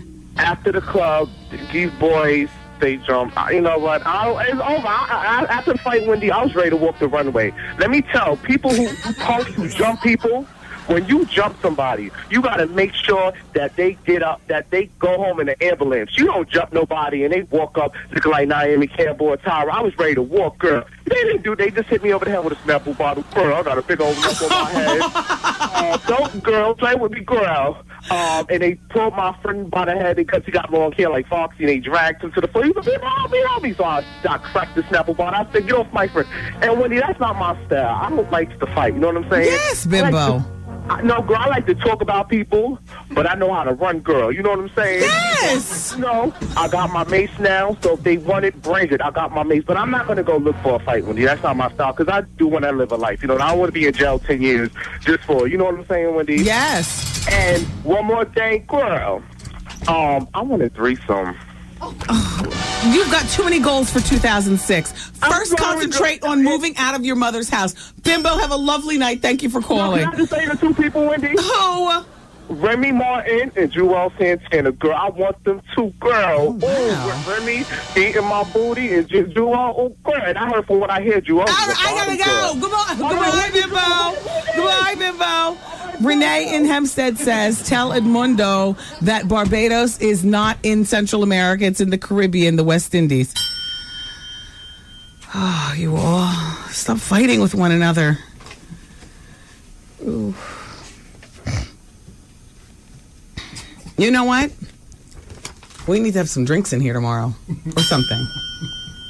The sun first needs to come out tomorrow because this spring weather with the rain is not cutting it. I don't know what you call that out there. Who wants to win something? I got a girlfriend's gift pack featuring tickets to something new. That's the Focus features Sanaa Lathan movie. Plus, you're going to get a copy of The Queens of Comedy and the novel called Changes Faces, not Changing. It's Changes Faces here. And The Best Kept Faces. Those are two novels by Kimberla Lawson Roby. We like her here on the show. So you're going to win a girlfriend's package. And by the way, for the movie, you can take you and then two of your girlfriends. So the three of you be doing it for yourselves, girl. You call right now. Pick that up. Yeah, you're going to the movies free. My kid is bugging me about seeing Curious George. I think we're going to have to go see that this weekend. Mama! Yes, what is it? I really do think it's almost time to go. Everybody's going to be calling to win, and I don't want to get caught up in that. Puffy's got a big splashy thing going on, All-Star Weekend and then Super Bowl weekend. Everybody's going to be every place. I'm going out. I'm coming back to Detroit for my own Super Bowl party. It's not really mine. It's Razo's, actually. And Question Mark Entertainment. A lot of you all have asked me about the Super Bowl party on Sunday in Belleville, New Jersey. Go to Razo.com, RAYZO.com. This is one of those sexy Super Bowl parties. Now, I said sexy yesterday, and the girl said, what, we got to dress up? No, she didn't deliver it like that, actually. She was, what do we have to dress up, Wendy? She said it like sucking her tongue. I said, no. I'll be wearing juicy, velour, or some sort of, nice presentable sweatsuit. Loungewear. Like you're in the house, exactly, and some friends have come over to your house, and you're drinking and you're eating with your fingers. Yeah, sucking, exactly. Well, I'm wearing loungewear to the Super Bowl party, you guys. Excuse me? You're going to go to a tight Super Bowl party where you got to wear something like what you have on? A button-up shirt with the pockets? See, that's stiff. That is stiff to me for Super Bowl Sunday. For Super Bowl Sunday, that's stiff. I like to see the guys. One of my favorite outfits for casual wear, if a guy can really pull it off without looking gay. I love a man in a thermal that just grazes, not hugs like Mike Woods. I'm not saying anything, Woods, but you wear hug clothes. But that's because you got that body. But it's very Ricky Martin-ish, and everybody looks at you like, hey. And, I like it to graze the area. Yes. And some jeans, the darker wash. Yes, and if the thermal is off-white, I like the regular gold Tims. You don't got to go special and souped up with the Prada, whatever the hell. We're going to a damn Super Bowl party. Yeah. Whew. Oh, my God. Or flip the jeans, make the jeans a little lighter, and then the thermal black, and then the black work. Oh, what? That's what this area right here was meant for on a man. This pocket right here, you just lay up in that. Right here, guys, you got to work on that right here. That is the... Oh, Trevor. But right here, the underarm, that where you rest your head. Oh my gosh. People think I'm like 80 pounds. No, you're not 80 pounds. Oh, do you want to come to my Super Bowl party? You drive, come out to Jersey. Whole new flock of women. Oh, good. You could dress more like Goose. Okay. You're going to really come to the party, aren't you? Yeah, I was planning on it. Good. Listen, it's a really nice crowd of men and women. A really nice crowd. I don't care about the men. It's a mixture of I'm just talking to the women. It's a mixture of the block that knows how to act, a mixture of the boardroom that definitely knows how to act, is making their money, got their life insurance, got their living will, and are paying their bills. Kids might go to private school, kids might go to public school. The point is they got a damn babysitter that night. And we're in there. Jeans, velour, whatever. You know what I'm saying? Nobody's looking and judging. People are drinking, eating, and having fun. Hey. It's a nice vibe. Rayzo throws the party. Isn't that a cute name? Rayzo. It's Ray, Zariah. They're married. Yeah, Rayzo. Couples be doing it for themselves. And question mark entertainment. But it's the same Super Bowl party I go to every year. You know me, I don't even get into sports. How is it that every year I'm being dragged away from the party like, I don't want to go? I have fun. I don't feel the pressure to even care about what the hell is going on for a halftime commercial. But they play all the games and stuff. People get really into it. It's nice to see because a lot of the girls are like intern Chi-Chi. Girls get into sports these days. I'm just not one of them. I got other things going on. That was a good tactic, though. I wish I thought about that when I was a single woman because a lot of the girls, they get into knowing about the sports so that they have conversation with the guys. So you don't have to look like the true chicken head on the side of the door at the garden. Instead, you meet them on the same heady level, which is a great strategy. Yeah, that's a great strategy. Oh, we got a winner for the passes. Shayna. Oh, Shauna Tessenholtz. She lives in Bayside. Congratulations, Shauna. And enjoy yourself at the movie and whatnot. And thank you for listening. You guys, my ribs have been marinating since 6 o'clock this morning. Do you know I use that rub? The old black man's on the front of the rub. He looks like a runaway slave. But I swear that rub is good.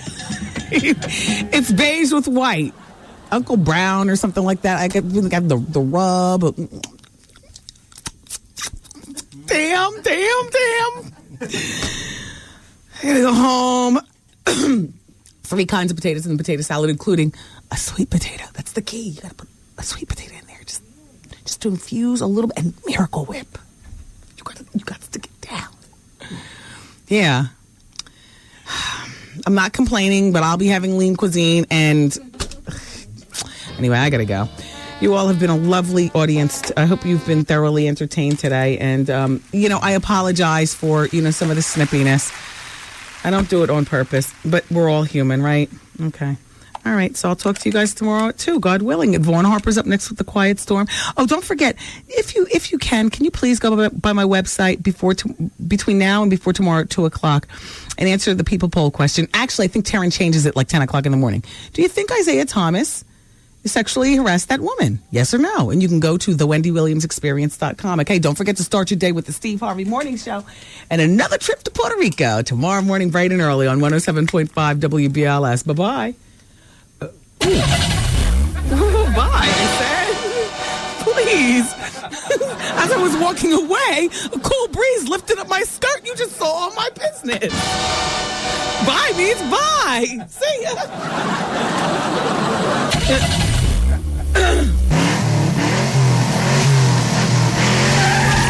The Wendy Williams broadcast day has completed.